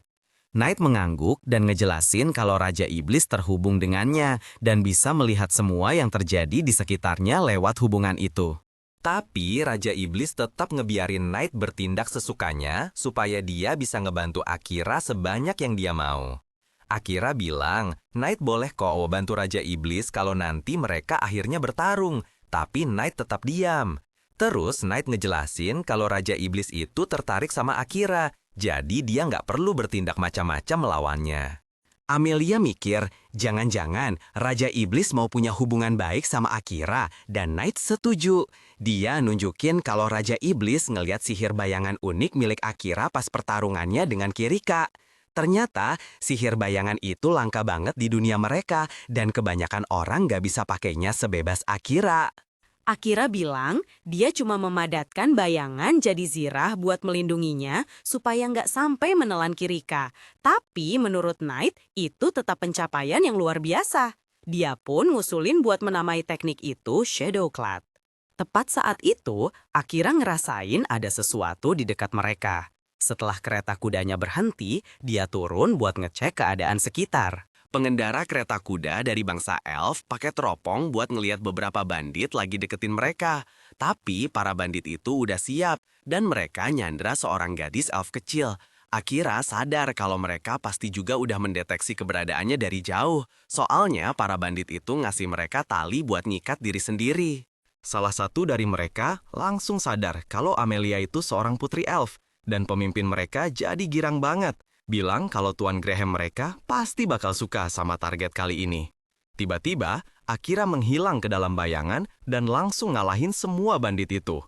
Sebelum mereka sempat bereaksi, dia pakai tali mereka sendiri buat ngikat para penjahat itu, dan Amelia pun bebasin elf yang ditawan setelah para bandit terikat. Akira penasaran siapa itu Tuan Graham.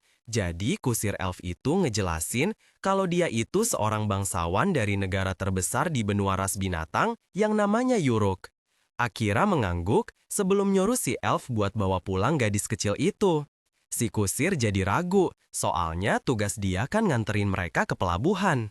Tapi Knight mencium aroma angin laut di dekat situ, jadi mereka mutusin buat lanjutin sisa perjalanan dengan jalan kaki.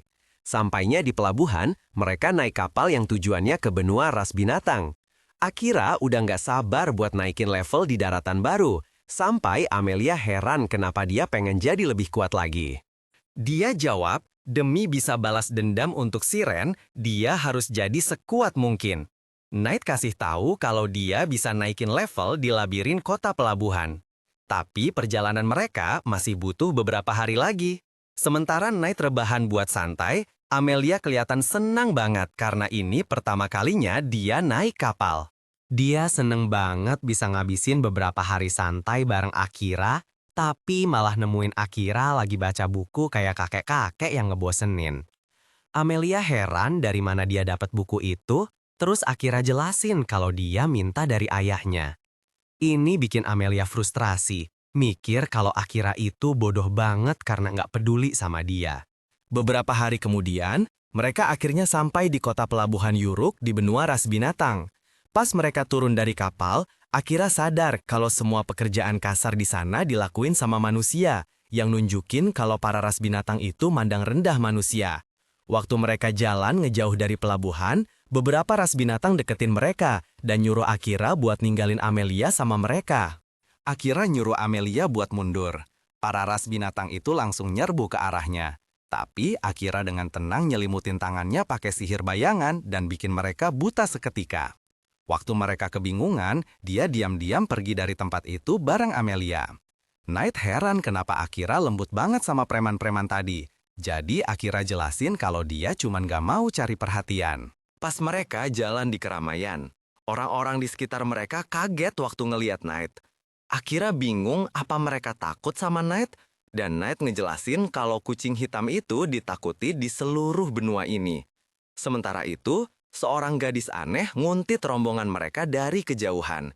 Setelah itu, mereka pergi ke sebuah hotel buat nginap. Setelah makan malam, Akira siap-siap tidur di salah satu kasur yang besar. Tapi Amelia mikir kasurnya cukup buat mereka berdua, dan Knight pun pergi buat ngasih mereka privasi. Akira jadi malu banget buat tidur bareng Amelia. Tapi Amelia nggak mau terima penolakan dan pergi buat mandi. Keesokan paginya, Knight kembali, mikir kalau Akira pasti seneng banget. Begitu Akira bangun, dia bingung dan kaget waktu sadar Amelia tidur di sebelahnya. Knight nyuruh mereka buat siap-siap, bilang kalau mereka bakal kedatangan tamu sebentar lagi. Seorang pandai besi bernama Crow masuk ke kamar mereka, dan Knight bilang kalau dialah yang mempekerjakannya. Crow bilang dia nggak bisa nolak permintaan dari sang mimpi buruk Adlia, dan julukan itu bikin Amelia bingung. Knight ngejelasin kalau Crow itu pandai besi terbaik di dunia, dan alasan kenapa dia bawa mereka semua ke benua ras binatang. Setelah perkenalan, Crow minta buat ngeliat pedang Akira. Begitu ngeliatnya, Crow sadar kalau Akira pasti ngerusakin pedangnya di labirin Kantan. Amelia kaget, Crow bisa tahu semua itu cuma dengan ngeliat doang. Akira nanya, apa pedangnya bisa di-upgrade? Crow bilang dia butuh bahan-bahan yang pas dan juga uang buat itu. Akira setuju buat nyariin barang-barangnya dan minta Crow buatin 20 senjata lempar juga buat dia. Dengar permintaannya, Crow sadar kalau Akira itu seorang pembunuh. Dia muji keahlian Akira, tapi bilang kalau Akira masih terlalu kurang pengalaman buat pakai senjata mahakaryanya. Amelia nggak suka sama komentar Crow, tapi Akira bilang kalau asumsi Crow itu nggak salah. Knight juga kasih tahu Amelia kalau meskipun sekarang Crow jadi pandai besi, dulu dia pernah bertarung di parti pahlawan sebelumnya. Setelah ngasih Akira daftar bahan dan biaya perbaikannya, Crow ninggalin kamar. Knight yakinin Akira kalau Crow itu orang yang paling pas buat kerjaan ini, tapi Akira jadi bingung gimana caranya dia bisa dapat semua bahan dan uang yang dibutuhin. Knight nyuruh dia buat berburu monster aja di labirin, buat ngumpulin bahan dan jual sisanya. Akira setuju, mikir kalau ini kesempatan bagus buat naikin level skillnya juga. Lihat Akira setuju, Knight ngejelasin kalau labirin di kota Yuruk itu butuh level petualang tertentu buat bisa masuk. Jadi Akira mutusin buat ngurusin masalah itu nanti. Tiba-tiba Amelia nanya, apa dia boleh ngobrol sama Crow, jadi Akira ngebolehin. Dia nyuruh Knight buat jagain Amelia sebelum pergi buat nyari informasi soal kota itu. Nggak lama kemudian, Amelia dan Knight datang ke bengkel Crow yang nanya kenapa mereka datang ke sana. Amelia nyebutin kalau di parti pahlawan sebelumnya, cuma seorang ras binatang dan si pahlawan yang selamat setelah gagal ngalahin Raja Iblis. Jadi, dia yakin Crow pasti salah satu dari mereka yang selamat itu. Crow mengangguk dan ngungkapin kalau di parti mereka juga ada seorang elf, tapi dia tewas dalam pertempuran. Dia bertanya-tanya apa Amelia marah padanya karena ngebiarin kaumnya mati. Tapi Amelia percaya kalau bisa selamat dari pertarungan lawan Raja Iblis itu, bukti kalau dia jauh lebih kuat dari mereka. Dia minta Crow buat ngajarin cara bertarung, tapi Crow langsung nolak.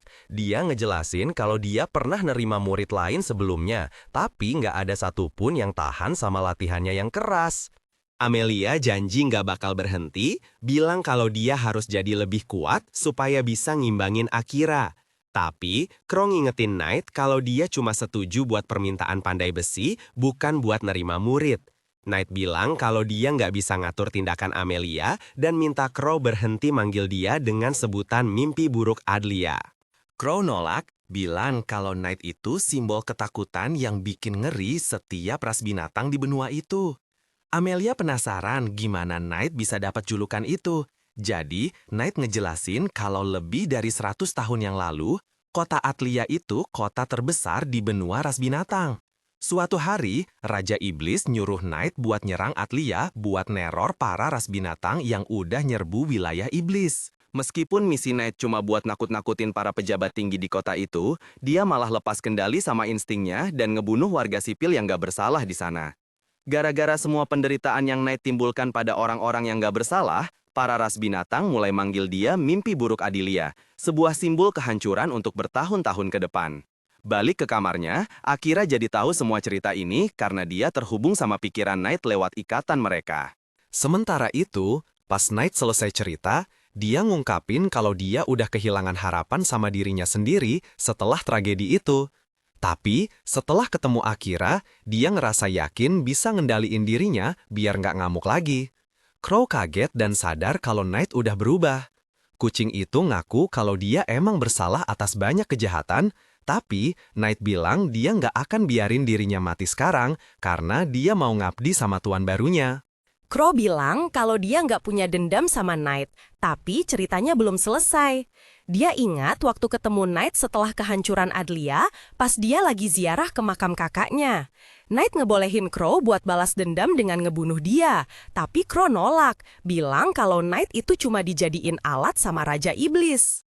Terus Crow bilang ke Knight kalau bukan dia yang ngebunuh kakaknya, tapi ras binatang lain dari kota yang sama. Ternyata setelah Knight ninggalin Adlia, kakaknya Crow nyoba nolongin semua orang yang terluka atau terjebak. Tapi salah satu bangsawan di kota itu takut kalau Knight bakal balik lagi, jadi dia ngebutin keretanya buat kabur. Karena buru-buru, orang itu ngebut ke arah kerumunan orang yang terluka, jadi kakaknya Crow minta dia buat pelan-pelan. Sayangnya, bangsawan berhati dingin itu malah ngebakar dia hidup-hidup bareng banyak orang lain, dengan kejamnya ngerebut nyawanya cuma buat ngirit beberapa detik demi kepentingannya sendiri. Meskipun Crow marah banget karena Tuan Graham udah ngerebut nyawa kakaknya, dia nggak balas dendam karena dia mikir kakaknya nggak bakal mau itu. Amelia ngerasa ceritanya tragis banget, jadi Crow bilang dia nggak butuh simpatinya. Tapi Amelia bilang dia kasihan sama kakaknya, dan bilang kalau Crow itu cuma jadiin kakaknya sebagai alasan buat lari dari tanggung jawab. Dia nunjukin kalau Crow cuma berasumsi kakaknya nggak mau balas dendam. Padahal itu tanggung jawabnya buat membalaskan kematiannya. Crow jadi marah dengar kata-katanya, tapi Amelia bilang dia juga dulu ngerasa begitu. Tapi Akira ngebantu dia sadar kalau dengan ngabaikan perasaan kakaknya, dia justru makin nyakitin kakaknya. Dengar ini, Crow diam sejenak sebelum nyuruh Amelia pergi. Sementara itu, Akira mutusin buat pakai konsil buat nyelinap masuk ke labirin terlarang. Tiba-tiba, ada ledakan keras di dekat situ dan kerumunan ras binatang lari dari area itu pas naga-naga beterbangan keluar. Sambil nonton dari jauh, Knight dan Amelia bergegas menuju kota.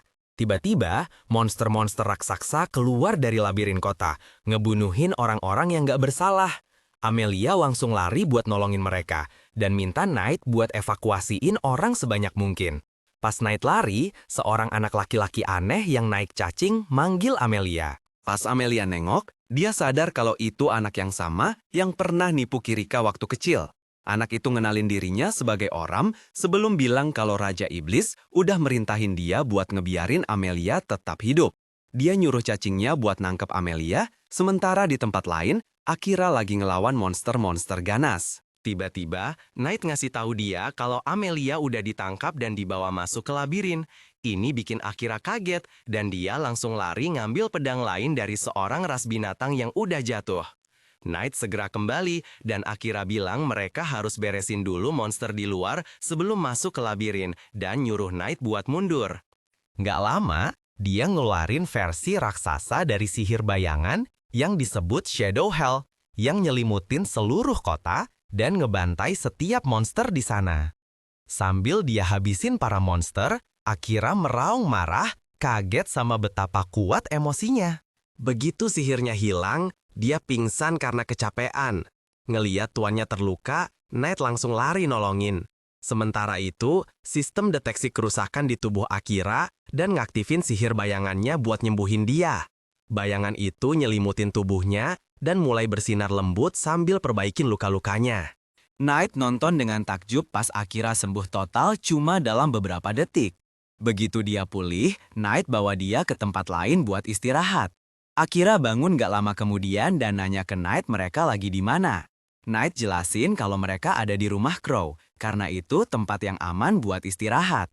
Terus Akira nanya udah berapa lama dia tidur. Knight ngungkapin kalau dia pingsan selama 1,5 hari penuh. Ini bikin Akira kaget, tapi Knight nunjukin kalau Akira itu bener-bener diambang kematian. Jadi masih hidup aja udah keajaiban.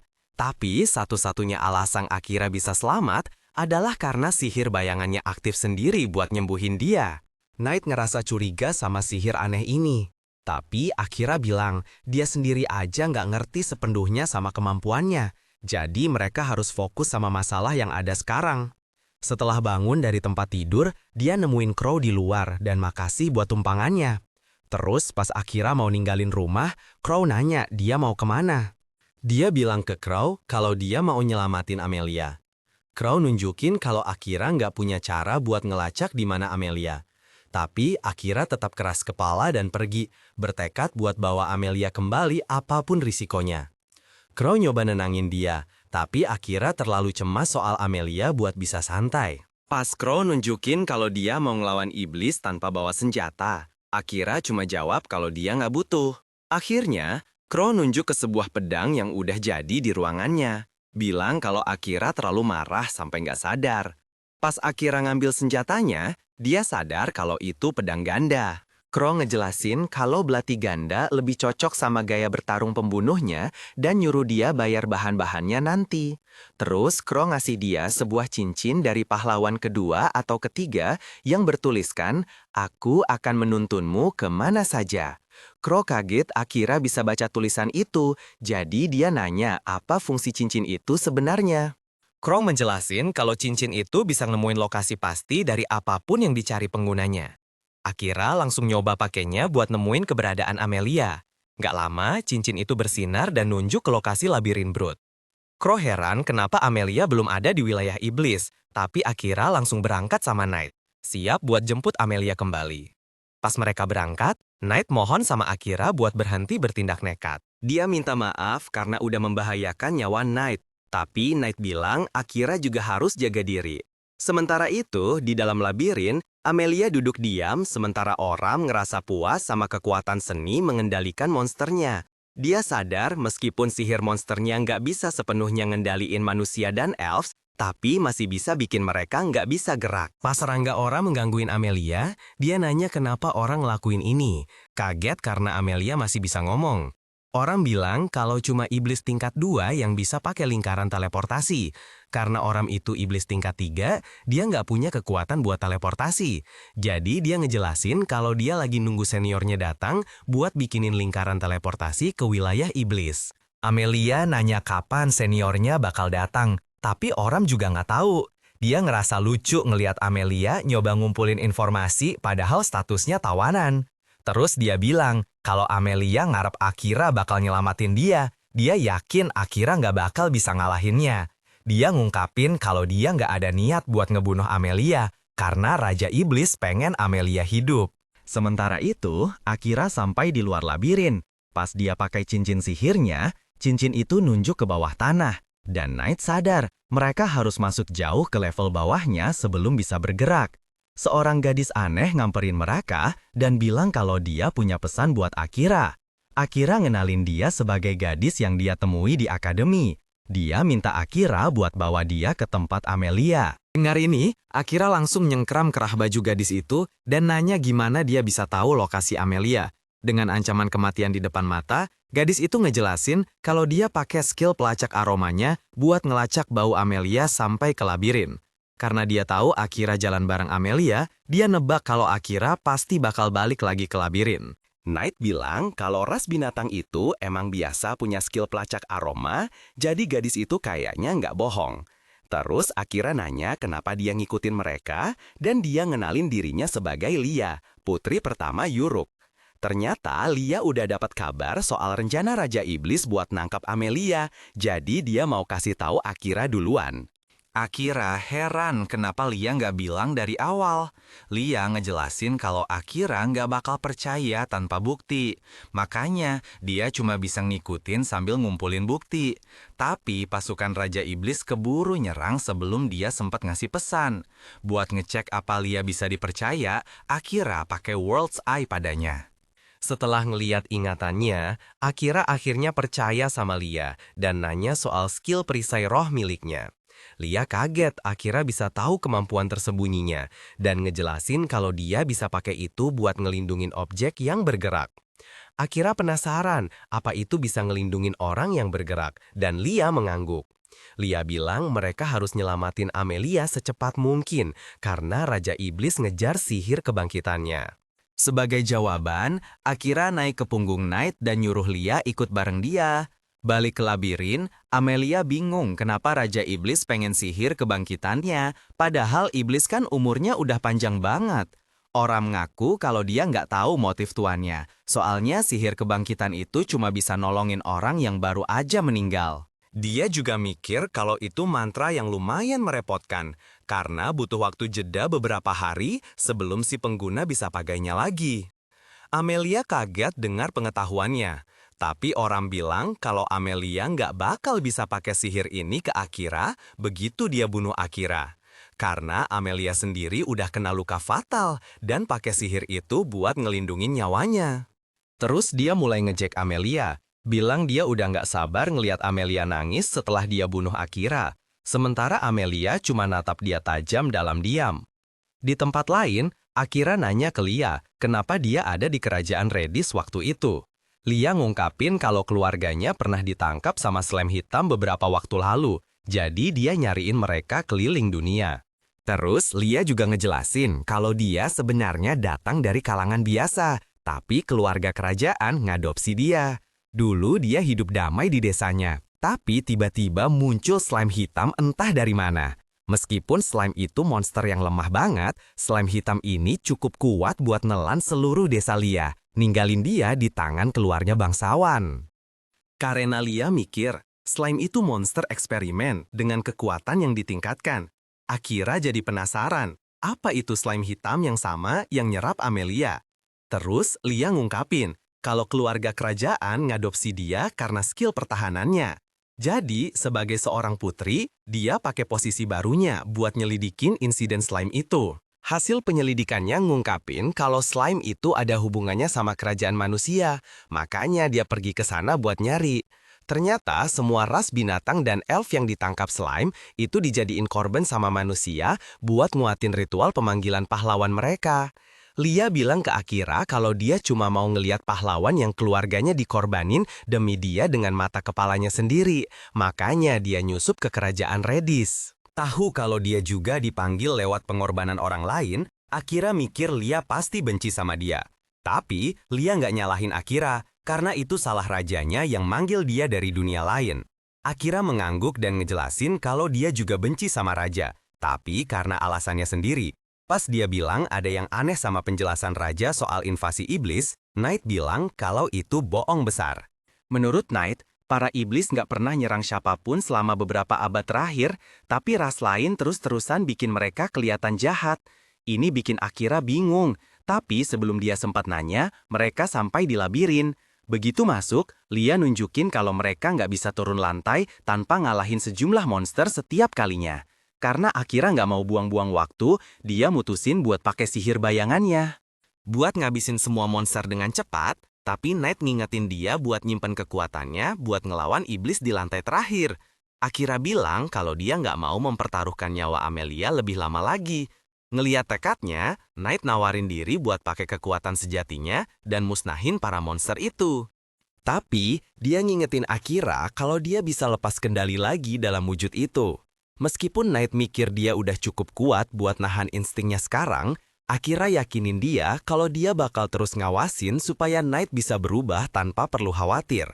Akhirnya, dengan dorongan dari Akira, Knight berubah ke wujud aslinya. Dalam wujud ini, Knight melesat melewati level-level labirin sambil ngabisin semua monster yang ngehalangin jalan mereka.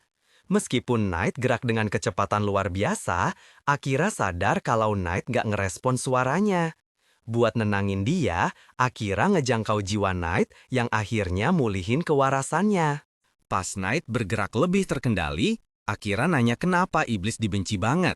Knight ngejelasin kalau Raja Iblis pertama nyerang ras lain sebagai balas dendam karena udah ngasingin para iblis di benua terpencil yang dikenal sebagai volcano. Setelah kejadian itu, ras-ras lain ngejadiin semua iblis sebagai penjahat dan nganggap siapapun yang ngelawan mereka sebagai pahlawan. Akira sadar kalau ras lain itu cuma rasis dan Knight mengangguk. Terus dia juga ngejelasin kalau beberapa generasi yang lalu ada seorang pahlawan bodoh yang ngebunuh istri Raja Iblis. Raja Iblis itu sebenarnya sosok yang lembut dan peduli sama teman-temannya. Tapi si pahlawan malah ngebunuh istrinya yang gak berdaya cuma buat cari muka di antara kaumnya. Meskipun Akira kasihan sama Raja Iblis yang baik hati ini, Dia ngingetin Knight kalau dia nggak akan kasih ampun sama Raja Iblis yang sekarang kalau dia punya niat jahat ke Amelia. Knight nggak masalah dan bilang ke Akira buat nganggap iblis sebagai ras yang punya orang baik dan jahat. Akira setuju buat ngingat ini, dan nggak lama kemudian, mereka sampai di lantai terakhir dungeon. Pas Akira akhirnya sampai, Amelia tersenyum dan dia langsung nyuruh Lia buat masang perisai di sekelilingnya. Oram kaget Akira bisa datang secepat itu dan siap-siap buat bertarung. Sementara itu, Knight kembali ke wujud kucingnya dan bilang ke Akira kalau mananya udah habis. Akira makasih atas semua bantuannya dan bilang ke Amelia kalau dia nggak akan nyerahin Amelia ke siapapun. Oram ngejek Akira karena omong besarnya. Akira bilang ke anak iblis sombong itu kalau dia bakal bikin Oram bayar, tapi Oram mikir dia bakal bunuh Akira dalam sekejap. Knight ngingetin Oram kalau Raja Iblis cuma nyuruh dia buat bawa Akira dan Amelia hidup-hidup ke istananya. Tapi Oram ngungkapin kalau Raja Iblis udah berubah pikiran. Dan sekarang cuma pengen Amelia hidup. Knight jadi nggak percaya dengar ini. Tapi tiba-tiba Akira ngelancarin serangan diam-diam ke Oram. Dia berhasil nangkis serangan itu sebelum ngejek kemampuan pembunuh Akira. Terus Oram nusuk Akira pakai tombak. Tapi Akira tetap nyoba balas. Pas Oram dengan gampangnya nangkis semua serangan Akira, dia bilang kalau manusia biasanya nggak bertahan selama ini melawannya. Dia ngelukain lengan Akira dengan sabetan lain, dan Lia bingung kenapa serangannya bisa ngelukain Akira padahal dia udah masang perisai ke Akira. Knight bilang ke Lia kalau justru karena perisai itulah Akira masih hidup. Kalau enggak, satu goresan dari serangan Oram udah cukup buat hancurin tubuhnya. Akhirnya, Oram mundur dan nyatain kalau dia bakal habisin Akira. Akira mengangguk, bilang dia juga mau ngakhirin semuanya. Tiba-tiba, dia ngaktifin sihir bayangannya yang nyerap darah yang keluar dari lukanya sendiri. Sihir bayangan itu nyubah darahnya jadi monster bayangan yang langsung nyerbu Oram. Bahkan Jenderal Iblis itu pun kaget. Pas monster bayangan yang kuat itu nyerang Oram, Akira nebas lengannya, bikin senjatanya nggak berguna. Amelia kaget lihat kekuatan Akira. Bahkan Knight pun terpana, karena Akira baru aja ngalahin iblis tingkat 3. Merasa terpojok, Oram mainin serulingnya yang manggil 3 monster raksasa ke dalam ruangan. Karena Akira baru aja pakai sihir bayangannya, dia nggak bisa ngisi ulang mana tepat waktu buat nahan serangan mereka. Lihat Akira nggak berdaya, Lia mutusin buat ngeluarin semua mananya buat perkuat perisainya, yang bikin Akira bisa nahan serangan monster itu. Dengan waktu yang dia dapat dari istirahat di dalam perisai, Akira bisa ngeluarin serangan kuat lainnya dan ngebunuh monster-monster itu dengan satu serangan terakhir. Setelah monster-monster itu tumbang, Amelia jalan ke arahnya, karena kendali Oram udah melemah. Sementara itu, Oram laku kalah dan Akira ngarahin pedangnya ke dia. Tapi, dia ragu buat ngebunuh iblis muda itu, karena dia mirip banget sama manusia. Akhirnya, dia nggak bisa nebas pakai pedangnya tepat waktu, ngasih kesempatan buat iblis tingkat 2 bernama Mahiro buat teleportasi ke dalam labirin. Pas Mahiro keluar dan nyapa Akira, Akira jadi ragu apa keputusannya buat ngebiarin Oram hidup itu benar. Knight ngingetin Akira buat nggak ngelawan Mahiro, dan Akira setuju. Dia tahu iblis ini levelnya udah beda banget. Mahiro lihat Oram udah nggak bisa lanjut bertarung, jadi dia pakai kekuatannya buat ngedorong Oram ke belakang ruangan, terus ngalihin fokusnya ke Akira. Cuma dengan jentikan jari, Mahiro hancurin perisai Lia, dan Akira langsung nyuruh Lia buat mundur. Si iblis setuju, bilang kalau dia nggak ada urusan sama Lia. Terus dia pakai mantra lain yang melesat lurus ke arah Amelia. Mantra mematikan itu nembus dada Amelia, bikin dia teriak kesakitan.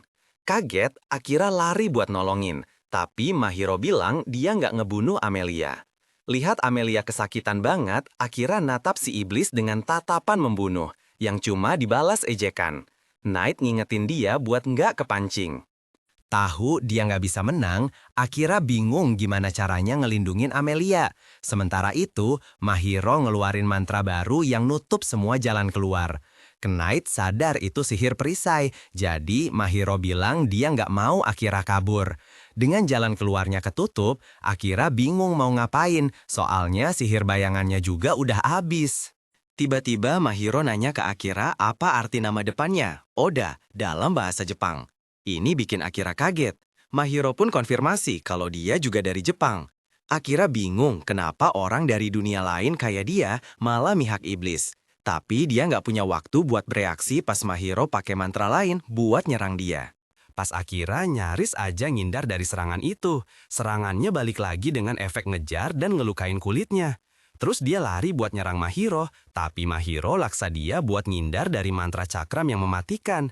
Terus Mahiro ngelanjutin dengan serangan lain. Jadi Akira nutupin sebagian kecil kulitnya pakai sihir bayangan buat nahan proyektil itu.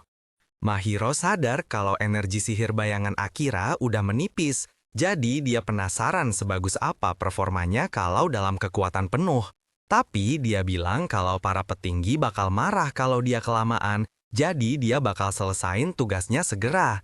Pas Akira lihat betapa gampangnya seorang pahlawan ngeluarin serangan mematikan, dia mikir ini udah tamat buat dia.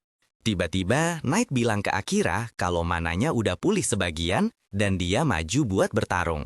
Mahiro nanya ke Knight apa dia ngehianatin Raja Iblis, dan si kucing hitam itu negasin kalau Akira sekarang adalah tuan sejatinya. Terus, Knight minta Akira lewat telepati buat mutusin kontrak mereka. Ini bikin Akira kaget. Jadi, si kucing ngejelasin kalau dia bakal ngorbanin diri buat ngalihin perhatian Mahiro yang bakal ngasih Akira cukup waktu buat kabur. Knight mikir Akira harusnya nyelamatin diri sendiri, tapi Akira nolak ngorbanin partnernya. Sementara itu, Mahiro jadi penasaran sama percakapan telepati mereka, tapi ngasih mereka sedikit waktu.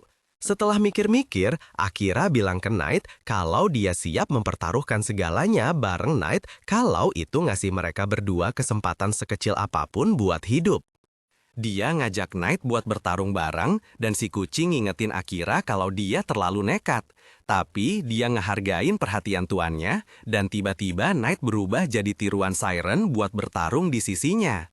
Mahiro kaget ngelihat wujud baru ini, jadi Knight ngejelasin kalau ini satu-satunya wujud yang bisa dia pakai dengan kekuatan cukup buat ngelawan Mahiro.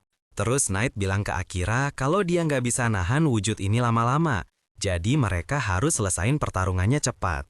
Nggak lama, mereka berdua langsung maju bertarung dan Knight pakai teknik terkuat siren buat manggil palu raksasa. Pas palu cahaya itu muncul di ruangan, Mahiro ngeluarin perisai sihir buat nahan. Akira sadar kalau cahaya palu yang kuat itu nyiptain bayangan yang lebih kuat buat dia dan nyuruh Knight buat mulai nyerang. Knight nurunin palunya dan perisai Mahiro hancur, tapi Mahiro manggil lingkaran sihir yang ngehujanin petir kedua lawannya. Pas mereka berdua ngindar, Akira nyelimutin tubuhnya pakai bayangan buat ngelindungin diri dan deketin Mahiro. Dia nyerang si iblis, tapi Mahiro ngindar dari serangannya. Terus Akira berbalik dan hancurin sebuah lingkaran sihir tepat sebelum Mahiro muncul lagi di belakangnya buat nyerang. Setelah nyaris ngindar dari serangan berikutnya, Akira mundur dan Knight lompat buat balas nyerang Mahiro. Setelah serangannya, Knight ngasih isyarat ke Akira, jadi mereka berdua mulai nyerang Mahiro barengan. Pas mereka berdua maksa Mahiro mundur, Akira jadi kepikiran, apa begini rasanya kalau bertarung bareng gurunya? Nggak lama, serangan gabungan mereka berhasil ngelukain punggung Mahiro, tapi Knight bilang ke Akira kalau mananya udah hampir habis. Akira yakin dia bisa ngakhirin pertarungan sebentar lagi, tapi Mahiro ngingetin kalau dia belum selesai. Pas si iblis jentikin jarinya, nggak ada lagi lingkaran sihir yang muncul. Jadi Akira mikir sihirnya udah habis. Tiba-tiba sebuah tangan nembus dada Akira. Pas dia nengok, dia lihat Amelia yang lagi dikendaliin sama Mahiro. Pas kendali pikirannya lepas, Amelia sadar apa yang udah dia lakuin dan mulai nangis. Akira jatuh ke tanah tanpa nyawa dan Amelia teriak putus asa ngeliat dia terbaring tak berdaya. Dia minta maaf atas kesalahannya, tapi Akira tahu Amelia nggak sengaja nyakitin dia. Knight juga langsung lari ngecek Akira, sadar kalau Mahiro ngendaliin Amelia pakai mantra yang dia pakai di awal. Mahiro mengangguk bangga, ngejelasin kalau sihirnya bisa bikin dia ngendaliin target dan ngeluarin kekuatan penuhnya lewat tubuh mereka. Sementara itu, Akira dengan lemah bilang dia nggak akan biarin dirinya mati dan ninggalin Amelia. Mikirin semua tujuannya yang belum tercapai, dia berharap banget bisa selamat entah gimana caranya. Tapi, pas nyawanya mulai ninggalin tubuhnya, sihir bayangan aktif dengan sendirinya. Sihir itu ngeluarin mantra penyembuhan buat perbaikin tubuh Akira. Mahiro pun nyoba buat habisin dia. Entah gimana sihir bayangan itu nangkis serangan Mahiro dan ngangkat tubuh Akira ke udara. Bahkan Mahiro pun kaget, Akira masih bisa berdiri. Tapi kali ini sihir bayangan itu yang ngendaliin tubuh Akira buat bertarung. Pas Mahiro maju nyerang, Akira nyambut serangannya dan ngelukain Mahiro. Mahiro kemudian ngeluarin mantra Blade Seed. Tapi Akira nahan pakai dinding bayangan dan pakai bayangan yang sama buat ngikat Mahiro. Dia nanya ke Akira apa dia lagi dikendaliin. Sistem ngabaikan pertanyaan Mahiro dan ngancam dia buat ngelepasin Amelia. Tapi Mahiro dengan sombongnya ngeklaim kalau manusia nggak bisa ngalahin iblis. Sistem bilang ke Mahiro kalau dia salah, ngomong kalau manusia gagal ngalahin iblis karena mereka nyerah di tengah jalan. Jadi marah karena ejekan sistem, Mahiro pakai mantra buat nyerang Amelia. Ini bikin Akira sadar dari mode bertarungnya dan langsung lari buat nolongin Amelia. Pas Akira nutupin tubuh Amelia dengan tubuhnya sendiri, jarum-jarum Mahiro melesat di udara buat nusuk badannya. Tiba-tiba, jarum-jarum itu berhenti di udara dan menghilang berkat mantra Crow. Pas semua orang bingung kenapa Crow ada di sini, Mahiro nanya ke dia, gimana caranya Crow bisa bertahan hidup selama ini? Soalnya ras binatang kan umurnya nggak panjang. Crow bilang meskipun dia udah nggak di masa primanya lagi, kekuatannya nggak melemah-melemah amat. Mahiro mengangguk, ngerti kalau dia kalah tanding dan siap-siap pergi bareng Oram. Setelah dia pergi, Lia nanya ke Crow kenapa dia nolongin mereka. Dia ngeklaim kalau dia cuma kebetulan lewat. Sementara Akira kaget Crow kenal banyak orang. Ngeliat Akira susah payah ngomong, Crow nyuruh Akira buat istirahat dan dia pun pingsan karena kelelahan. Beberapa waktu kemudian, Akira bangun di rumah Crow dan nanya ke Knight udah berapa lama dia pingsan. Knight bilang dia pingsan selama 3 hari dan Akira tersenyum, senang karena Amelia ngerawat dia selama ini. Terus Crow masuk ke kamar dan Akira makasih atas bantuannya. Tepat saat itu, Crow manggil orang-orang yang nunggu di luar buat masuk. Nggak lama kemudian, teman-teman sekolah Akira masuk, dipimpin sama Giles, yang ngejelasin kalau dia datang ke benua ras binatang buat nyariin senjata bagus buat murid-muridnya. Asahina ngerasa lega, akhirnya nemuin Akira, dan Tsukasa ngejelasin kalau Giles udah ngilangin kutukan raja dari semua orang. Sementara itu, Asahina minta maaf ke Akira karena nggak bisa nolongin pas dia kena kutukan. Tapi Akira bilang nggak apa-apa. Ngeliat semua orang ngumpul bareng, Akira mikir Tsukasa itu benar-benar pemimpin hebat yang pantas dapat kelas pahlawan. Terus dia nanya ke Giles apa dia kena masalah sama istana setelah pergi.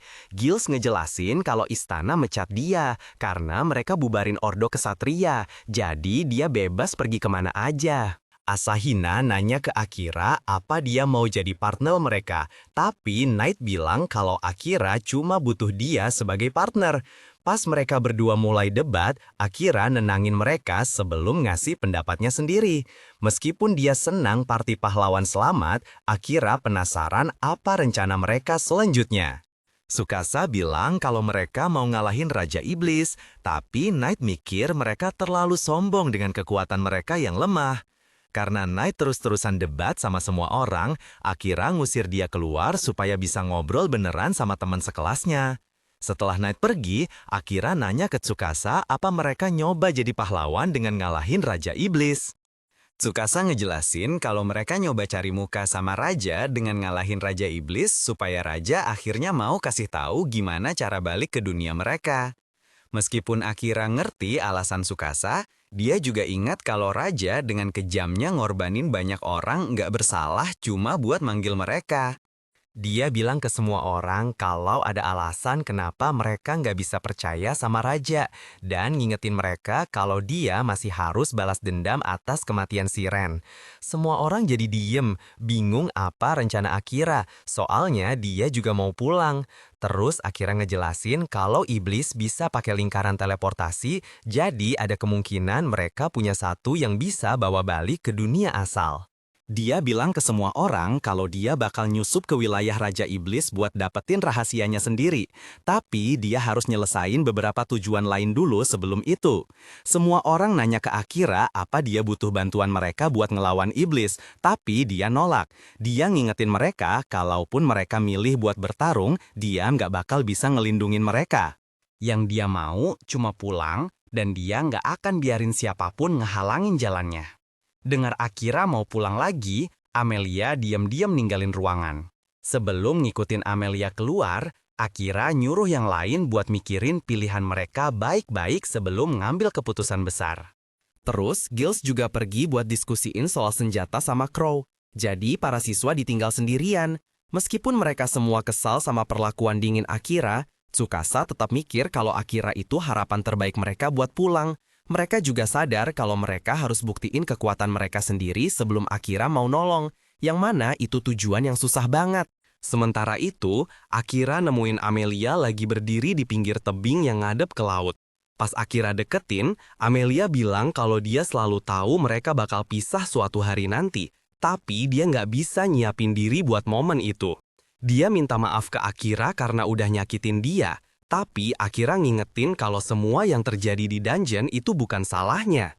Tapi, Amelia ngungkapin, meskipun hatinya hancur ngeliat Akira terluka parah, setelahnya dia justru ngerasa senang. Dia ngejelasin, karena Akira bakal lupa sama dia setelah pulang, dia bakal selalu ingat sama luka yang Amelia buat di dadanya. Amelia ngerasa bersalah karena ngerasain kebahagiaan aneh kayak gitu, tapi Akira mulai bilang, kalau Amelia itu seseorang yang spesial buat dia. Amelia nggak percaya sama kata-katanya. Bilang kalau hati orang itu bisa gampang berubah. Akira bilang kalau dia sendiri aja kadang nggak ngerti perasaannya. Tapi bukan berarti mereka harus khawatir banget sama masa depan. Terus dia ngeluarin pedangnya dan naruh di tangan Amelia dan bilang kalau di dunianya, laki-laki dan perempuan yang saling cinta itu tunangan dengan pakai cincin yang serasi. Terus Akira nekenin jarinya sendiri ke pedang yang nyiptain cincin darah di sekelilingnya. Dia dengan tegas nyatain ke Amelia kalau dia cinta sama Amelia. Dan Amelia mulai nangis, bilang kalau dia juga ngerasain hal yang sama. Terus setelah mereka berdua nikah dengan cincin darah mereka, Akira nanya apa Amelia mau sesuatu darinya. Amelia nyuruh Akira buat jaga diri dan selalu cinta sama dia. Dan Akira setuju sama keinginannya. Terus mereka berdua menyegel cinta mereka dengan sebuah ciuman. Sementara itu, kembali ke rumah, teman-teman sekelas Oda sedang mencoba memikirkan cara untuk membuktikan diri mereka kepadanya. Salah satu dari mereka teringat pernah mendengar tentang serentetan kasus orang hilang yang baru-baru ini terjadi di kota terdekat. Tampaknya ada sebuah festival dengan kontes yang sedang berlangsung saat ini. Tetapi, entah kenapa setiap pemenangnya tiba-tiba menghilang dan ada desas-desus bahwa mereka diperdagangkan di pasar gelap. Jika mereka berhasil memecahkan misteri ini dan menghentikan jaringan perdagangan manusia tersebut, mungkin Oda akan mempertimbangkan untuk bekerja sama dengan mereka, atau setidaknya tidak akan menganggap mereka sebagai beban lagi. Rencana ini patut dicoba, tetapi mereka tidak mau langsung memberitahu Oda rencananya. Jadi mereka membuat alasan dan berkata akan pergi ke kota Mori untuk menikmati festival yang sedang berlangsung di sana. Amelia tampaknya sangat tertarik karena festival terdengar menyenangkan dan kabarnya di sana juga ada kontes kecantikan, jadi dia sangat ingin berpartisipasi. Begitu mereka tiba di kota, Amelia dan yang lainnya langsung menuju ke stand pendaftaran kontes kecantikan. Tetapi, sesampainya di sana mereka mendapati seorang wanita sedang berdebat dengan perwakilan yang bertugas. Wanita itu mengeluh tentang betapa tidak adilnya semua orang bisa mendaftar tanpa masalah, tetapi dia ditolak hanya karena rasnya. Oda mendekati meja untuk melihat apa yang diributkan, dan wanita itu memperkenalkan dirinya sebagai Letty, dan menjelaskan kepadanya bahwa mereka tidak mengizinkannya berpartisipasi dalam kontes kecantikan karena dia adalah seorang iblis. Oda terkejut mengetahui bahwa dia adalah iblis karena penampilannya sama sekali tidak seperti iblis-iblis dalam cerita fiksi. Akan tetapi, Amelia benar-benar tidak suka melihat betapa dekatnya Letty dengan Oda. Jadi, dia menyela di antara mereka dan meletakkan lencana identitasnya di atas meja agar perwakilan tersebut bisa mendaftarkannya untuk kontes. Perwakilan itu takjub saat mengetahui bahwa Amelia adalah seorang putri elf karena dia tidak menyangka akan ada peserta sekaliber itu. Dan saat perwakilan itu sedang mendaftarkannya, Amelia menoleh ke Oda dan berkata bahwa dia tidak diizinkan untuk menggoda siapapun selain dirinya. Oda mengatakan dia sama sekali tidak bermaksud menggoda, dan Letty meminta maaf karena telah menyebabkan kesalahpahaman, karena dia punya kebiasaan jadi sangat mudah akrab dengan orang lain. Selain itu, Letty masih punya masalah yang belum selesai dengan perwakilan itu, karena tetap saja tidak adil menolak keikutsertaannya hanya karena rasnya. Perwakilan itu tidak dapat menyangkal bahwa satu-satunya alasan dia menolak Letty adalah karena dia seorang iblis. Tetapi iblis punya reputasi yang sangat buruk. Jadi dia khawatir membiarkan Letty bergabung dalam kontes akan menimbulkan masalah. Jika itu masalahnya, maka Oda berkata dia bersedia bertanggung jawab atas Letty untuk memastikan tidak ada hal buruk yang terjadi. Dan perwakilan itu tampaknya setuju dengan pengaturan tersebut. Jadi dia mengizinkan Letty untuk mendaftar. Letty sangat gembira dan berterima kasih banyak kepada Oda. Tapi kemudian dia memperhatikan Knight di lantai dan bertanya-tanya mengapa dia ada di sini. Knight tampak sedikit gugup bertemu lagi dengan Letty, tapi dia menjelaskan bahwa dia telah membentuk kontrak dengan Oda, sehingga dia menjadi familiarnya sekarang. Oda penasaran bagaimana Knight dan Letty bisa saling kenal, tapi Knight bilang ceritanya panjang, jadi dia akan memberitahunya nanti. Karena masih ada waktu sebelum kontes dimulai, Letty bertanya pada Oda dan Amelia apakah mereka mau melihat-lihat festival bersamanya. Dan Amelia setuju, jadi Oda memutuskan untuk ikut. Kemudian, Letty mengumumkan partisipasinya dalam kontes kecantikan kepada publik, dan untuk meyakinkan orang-orang agar memilihnya, dia mengadakan acara jabat tangan dan tanda tangan bagi siapa saja yang mau, dan dia mulai menarik kerumunan. Oda berpikir agak aneh bahwa Letty begitu pandai bersosialisasi meskipun dia seorang iblis. Tapi Knight mengatakan Letty memang sudah seperti itu sejak dulu. Dan bagaimanapun juga, Amelia tidak merasakan firasat buruk darinya. Jadi menurutnya, Letty cukup baik. Tepat pada saat itu, dua gadis kebetulan melihat Oda dan mereka menjadi sangat bersemangat memanggilnya sang pembunuh senyap. Tapi Oda sama sekali tidak tahu apa maksudnya. Crow menjelaskan kepadanya bahwa banyak orang melihatnya menggunakan sihir hitam untuk mengalahkan monster-monster yang meneror kota saat Elm menyerang. Dan sejak saat itu, mereka menyebutnya sebagai sang pembunuh senyap dan akibatnya dia menjadi cukup terkenal. Dia juga mendapatkan promosi di guild, tapi Crow agak lupa memberinya lencana identitas barunya saat dia pertama kali bangun. Jadi dia menyerahkannya sekarang. Oda dipromosikan ke peringkat kuning. Tapi dia tidak punya gambaran sama sekali tentang sistem peringkat guild. Jadi Amelia menjelaskan bahwa dia saat ini berada di peringkat perak dan Kirika kebetulan berada di peringkat emas. Jadi secara teknis Oda seharusnya berada di peringkat yang lebih tinggi, tetapi guild tidak tahu tentang sebagian besar aktivitasnya di dungeon. Tepat pada saat itu, gadis-gadis dari kelas Oda memanggil Amelia untuk memberitahunya bahwa mereka menemukan sebuah kios dengan banyak makanan langka. Jadi, dia segera bangkit untuk memeriksanya. Dan sementara itu, teman-teman sekelas Oda semua memutuskan untuk ikut serta dalam undian. Oda meminta Knight untuk mengikuti Amelia untuk memastikan dia tidak mendapat masalah. Dan Knight mematuhi perintahnya. Tetapi, saat dia berjalan di jalan, banyak orang secara aktif menghindarinya karena mereka masih waspada terhadap para Cat Sith. Sekarang hanya tersisa Oda dan Crow yang duduk di meja. Tapi Oda tidak begitu mengerti kenapa Crow ikut, karena dia tidak terlihat seperti tipe orang yang peduli untuk bersenang-senang di festival. Crow menjelaskan bahwa, seperti yang sudah Oda ketahui, adik perempuannya dibunuh oleh seorang bangsawan bernama Graham. Dan alasan dia belum membalas dendam sampai sekarang adalah karena dia pikir adiknya tidak ingin dia melakukannya. Tetapi bahkan jika dia mau, mustahil baginya untuk melakukannya sekarang. Kekuatan Crow telah menurun selama bertahun-tahun dan Graham terus-menerus dikelilingi oleh pengawal yang kuat, jadi untuk mendekatinya bukanlah hal yang mudah. Beralih ke topik yang sama sekali tidak berhubungan, Crow mengingatkan Oda bagaimana dia menyelamatkannya di dungeon beberapa hari yang lalu. Dan jika dia tidak melakukannya, Oda mungkin sudah mati sekarang. Jadi dia berutang budi padanya, dan ada sesuatu yang Crow ingin dia lakukan. Saat Oda mendengarkan permintaan itu, matanya terbelalak, dan Crow mengerti bahwa ini bukanlah hal yang bisa diputuskan dengan segera. Jadi dia memberitahu Oda untuk mengambil waktu sebanyak yang dia butuhkan untuk memikirkannya.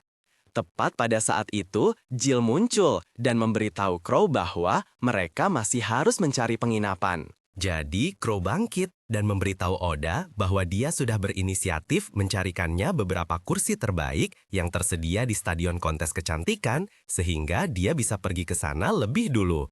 Di stadion, kontes kecantikan sedang berlangsung meriah dan para gadis tampil habis-habisan dengan gaun dan penampilan mereka. Tetapi tidak ada dari mereka yang punya banyak kesempatan melawan kecantikan Amelia. Karena sejak dia melangkah ke atas panggung, sudah jelas bahwa dia telah menjadi favorit penonton dan Oda tidak bisa mengalihkan pandangan darinya karena betapa mempesonanya dia terlihat. Pada titik ini, sebagian besar orang mengira Amelia akan dinyatakan sebagai pemenang kontes kecantikan. Tetapi masih ada satu kontestan tersisa, dan itu adalah Letty. Setelah namanya dipanggil, dia berjalan ke tengah panggung dengan jubahnya.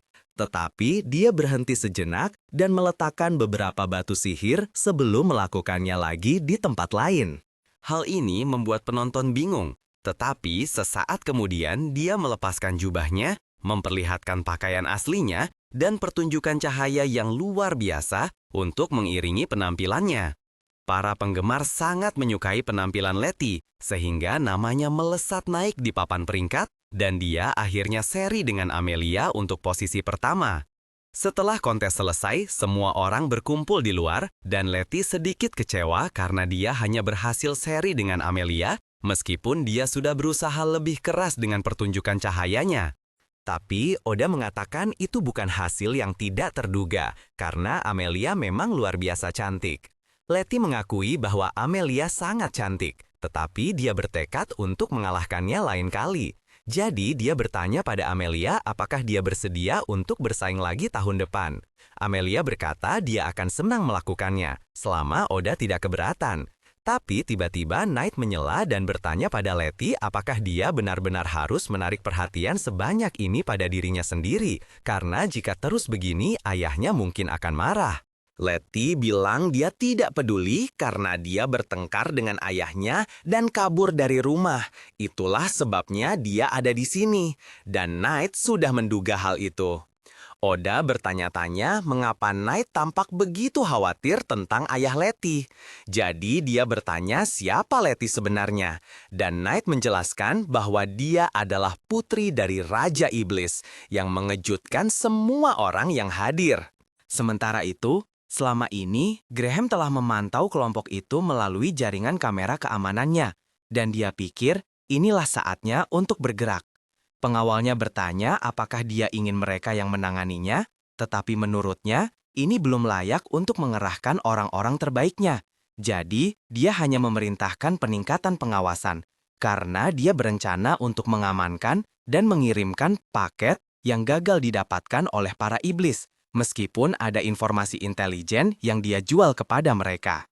Letty menunjukkan layar statusnya kepada semua orang untuk menenangkan mereka, dan statusnya benar-benar gila. Meskipun karena dia adalah iblis tingkat tinggi, seharusnya itu tidak terlalu mengejutkan. Beberapa menit kemudian, Crow dan Jill kembali untuk memberitahu semua orang bahwa mereka menemukan sebuah penginapan dengan cukup kamar untuk mereka semua. Dan ketika mereka melihat Letty bersama kelompok itu, mereka bertanya apakah dia mau menginap bersama mereka juga. Letty menghargai tawaran itu, Tetapi dia berencana untuk berkemah di luar karena dia tahu bahwa kebanyakan orang akan merasa tidak nyaman tidur di gedung yang sama dengan seorang iblis. Kalau begitu, Amelia berkata mereka bisa bertemu lagi besok untuk upacara penghargaan kontes kecantikan. Tetapi Oda bertanya-tanya mengapa upacara penghargaan ditunda sampai besok. Begitu mereka tiba di penginapan, Tsukasa menjelaskan bahwa persiapan untuk penghargaan belum selesai tepat waktu, jadi penyelenggara harus menunda upacara tersebut. Oda berterima kasih atas penjelasannya, tetapi dia bertanya mengapa Tsukasa tahu begitu banyak tentang upacara penghargaan kontes kecantikan. Dan Tsukasa memberitahunya bahwa dia sebenarnya mengikuti kontes di divisi pria dan memenangkan juara pertama. Jadi dia juga akan menerima penghargaan besok. Amelia bertanya apakah penghargaannya akan berupa makanan khusus dan Tsukasa tidak yakin tentang itu. Tetapi dia menawarkan untuk membiarkan Amelia memilikinya jika ternyata itu adalah makanan.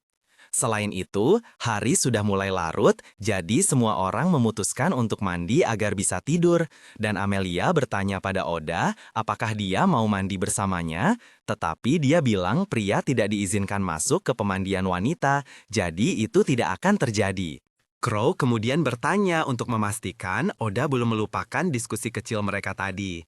Dan dia bilang akan memikirkannya, tetapi untuk saat ini dia butuh sedikit lebih banyak waktu. Amelia bisa melihat bahwa Oda jelas sedang banyak pikiran saat ini.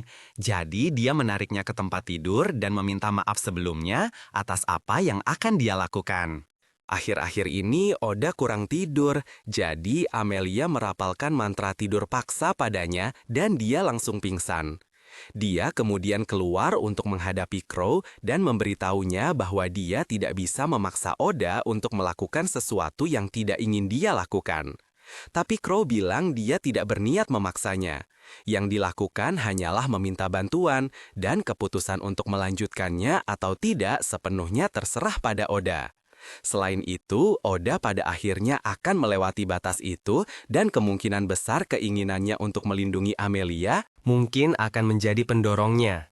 Crow kemudian berjalan pergi dan Amelia ditinggalkan dengan banyak hal untuk dipikirkan karena dia bertanya-tanya apakah Oda benar-benar akan mengorbankan idealismenya hanya untuk melindunginya. Keesokan paginya, Amelia dan yang lainnya bertemu dengan Letty untuk pergi ke upacara penghargaan. Tetapi Letty menyadari bahwa Oda tidak bersama mereka. Jadi dia bertanya apa yang terjadi padanya. Dan Amelia menjelaskan bahwa dia masih tidur.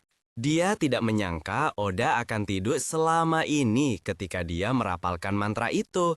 Tetapi dia sangat lelah pada saat itu. Jadi dia pikir sebaiknya membiarkannya tidur lebih lama hari ini. Sementara itu, teman-teman sekelas Oda sibuk mempersiapkan diri untuk pertempuran karena mereka cukup yakin para pedagang manusia akan menyerang selama upacara. Tapi mereka masih belum memberitahu Amelia tentang itu, dan mereka sebenarnya senang Oda tidak ada di sini. Karena jika dia tahu tentang para pedagang manusia itu, dia kemungkinan besar akan menangani mereka sendirian tanpa memberi mereka kesempatan untuk membuktikan diri. Mereka semua berencana untuk tetap waspada, tapi sungguh mereka malah berjalan masuk ke sebuah gedung tua yang terbengkalai dan baru mempertanyakan lokasi yang mencurigakan itu ketika mereka sudah berdiri di tengah ruangan yang kosong. Tidak mengherankan, sekelompok pria bertopeng muncul dari bayang-bayang dan menuntut agar Amelia ikut dengan mereka, karena Graham ingin bertemu dengannya. Tapi Amelia sudah tahu semua tentang apa yang Graham lakukan pada adik Crow dan jaringan perbudakan yang dia operasikan, jadi dia menolak. Para penyerang menarik senjata mereka dan memberitahu Amelia bahwa dia tidak punya pilihan. Dan saat mereka akan menyerang, teman-teman sekelas Oda bersiap untuk melawan. Tapi sebelum mereka bisa melakukan apapun, Amelia merapalkan beberapa bola gravitasi dan menekan semua penyerang ke tanah dalam sekejap. Dia kemudian berjalan ke salah satu dari mereka dan menuntut untuk tahu apa yang Graham rencanakan dengannya, dan karena dia mengancam akan menghancurkan penyerang itu menjadi bubur, dia pun buka mulut dan mengungkapkan bahwa Graham diam-diam telah menculik semua pemenang kontes kecantikan sebelumnya dan menjual mereka di pasar gelap. Amelia sangat marah ketika mendengar ini. Jadi dia akan menghabisi penyerang itu untuk selamanya. Tetapi sebelum dia bisa melakukannya, Letty tiba-tiba menghentikannya. Dia mengerti bahwa para penyerang ini adalah orang jahat, tetapi menurutnya tidak benar untuk membunuh mereka.